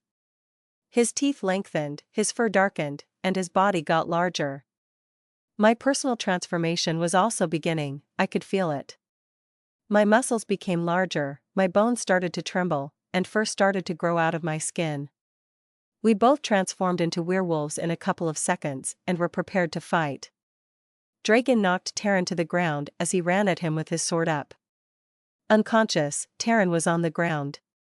I was prepared as Dragon charged at me with great speed. I deflected his blow and slashed him with my sword. He roared loudly before lunging at me once more. I dodged his blow and struck him with my claws. I sprang forward and countered Lord Dragon's assault with one of my own. Fur and claws flew as we engaged in combat across the courtyard. He had incredible strength, and I found it difficult to match his ferocity. Dragon was unrelenting as I ducked and spun to locate a gap. Dragon struck me hard just as I was about to gain the upper hand, knocking me to the ground. Even though I could feel my power ebbing, I knew I couldn't give up. I struggled to stand back up, ready to start battling. Dragon rushed towards me while his jaws were open. I ducked to the side and nearly escaped his assault. I pounced when I sensed a chance, digging my claws deep into his side. Dragon cried out in agony, but he persisted. I was able to keep up with his newfound aggressiveness as he fought back. Jessica. Terran threw me a silver knife, which I effortlessly retrieved. As Dragon came closer to me, his bone armor clanging with each stride, his yellow eyes sparkled with hate. His arrogance and sense of invincibility were evident in his countenance. I had to try, though, I knew that. I moved swiftly, dodging Dragon's blows while I searched for a gap. I finally recognized my chance. There was a tiny opening in Dragon's armor that I could use to my advantage. I yelled angrily before lunging forward and stabbing the silver knife into his vulnerable spot. The silver burnt Dragon internally as he let forth a spine-tingling groan. He fell to the ground, his body returning to that of a human. I approached carefully, prepared for any last-ditch assault, but Dragon gave me a feeble smile. Instead, he responded, his voice barely above a whisper, "You were a worthy opponent," and then he closed his eyes and breathed his last. I exhaled a sigh of relief as a wave of fatigue swept over me. Though it had cost me dearly, I had won the battle. I was panting heavily as I sat on the ground, experiencing pain all throughout my body. My clothing were ripped and filthy, and my fur had grown back on my human skin. With the exception of the breeze and the rustle of leaves, the courtyard was suddenly quiet. King Norton, Terran, Selena, and Kevin came up to me. "Jessica, you did it," King Norton remarked. "Elner was saved by you and your friends." I was exhausted and relieved as I gazed up at him. I wasn't the only one. We all collaborated. "Yes, but at what price?" Kevin asked. "Now that we've altered the future, our hometown will be different." "But it will be a nice different," said Selena. "A better alternative." I turned to King Norton, who had now approached us, and nodded in accord. "I'm happy we could help, Your Highness." The king grinned at us. "No thanks, please. Your group of companions, and you saved my kingdom. All of you are heroes." The rest of the evening was spent having fun with the king and his subjects. It felt fantastic to have made this earth a more peaceful place. The following day, I hung out in the courtyard with my friends. We became aware of an odd development while we stood there. Our physical bodies were progressively vanishing. I declared, "This is it, we altered the future." Terran moved forward and appeared dejected. "That implies that none of this will be remembered." "We won't remember you either." I felt tears in my eyes as I turned to face him. I acknowledged as much and added, "But I won't forget any of you." I gave my friends one last bear hug before turning to face Terran. I said, "And as for you, even if you don't remember me, I'll remember you." I gave him a short kiss and withdrew, feeling a pain in my chest. Things quickly became dark, and I sensed a pull away from this reality. The adventure had been amazing, and I was thankful for every second of it. I might cease to be a werewolf in the new future too. I awoke sluggish, rubbed my eyes, and looked around my room to figure out what had happened. Although everything appeared to be in order, I got a peculiar gut feeling that something big had happened. I ignored the ideas and dressed for school while a sensation of excitement filled my chest. A gorgeous day greeted me as soon as I left my house. The birds were chirping, and the sun was shining brightly. Kevin and Selena, two of my buddies, were waiting for me outside. To get to our school, we had to cross Lakeshore, our hometown. I observed the town as we strolled and saw how different everything appeared to be. Everything, including the trees, people, and buildings, seemed both unfamiliar and exotic at the same time. I felt as though I were taking things in for the first time. "What's happening?" I prompted Kevin. "Why does everything appear to have changed?" "I don't know," Kevin replied. "However, isn't it kind of cool?" "Yeah," I replied. "It is." We kept going and eventually arrived at Lakeshore High. The school's large, green landscape and stately brick buildings gave it an appealing appearance. As students hurried to their classes, laughing and talking resounded throughout the courtyard. "Wow," remarked Selena. "This location is enormous." "Yeah, it is," I replied. "I'm wondering how we're going to find our classes." Kevin said, "We'll work it out." "Let's go, come on." When we arrived at the school, the buzz of students welcomed us right away. There were many people in the hallways, and voices and footsteps could be heard everywhere. Kevin walked us down the hallway and said, "This way." We went to our first period lesson and sat down. Streams of sunlight streamed into the room, which was spacious and welcoming. The room was filled with the faint murmur of voices and the sound of pencils scratching against paper. The teacher's voice reverberated throughout the room as she stood in front of the class and wrote on the whiteboard. She said, "Good morning, class. My name is Ms. Smith, and this year I'll be teaching English to you." We all said hi in murmurs. "I'm excited to get to know each of you, Ms. Smith stated. "Let's begin our lesson right away." Ms. Smith began by discussing the book we will be reading for our upcoming task. I made an effort to pay attention, but my thoughts kept straying. I couldn't stop pondering how different everything appeared. Was this indeed my school? Honestly, was this my new life? After class, Kevin and Selena and I went to get lunch. We sat down at a table in the cafeteria and started eating our food. "So, what do you think?" Kevin asked. "I don't know," I replied. "Everything is just so different." "Yeah," Selena said. "It's like we're in a different world." "I wonder what happened," I said. "I don't know," Kevin said. "But I'm not going to worry about it. I'm just going to enjoy the ride." "I guess you're right," I said. "There's no point in trying to figure it out now." After eating our lunch, we returned to class. The remainder of the day went by quickly. Nothing captured my attention. The only thing I could think of was how different everything was. After work, Kevin, Selena, and I all took the same route home. Kevin said, "Well, that was a day." "Yeah," I replied. "It certainly was." Selena remarked, "I'm not sure what to think about all this." "Me neither," I responded. "However, I suppose we'll just have to wait and see what transpires." We made our way in quiet for a while. Kevin declared, "I'm going to go home and take a nap. I feel like my brain needs a break."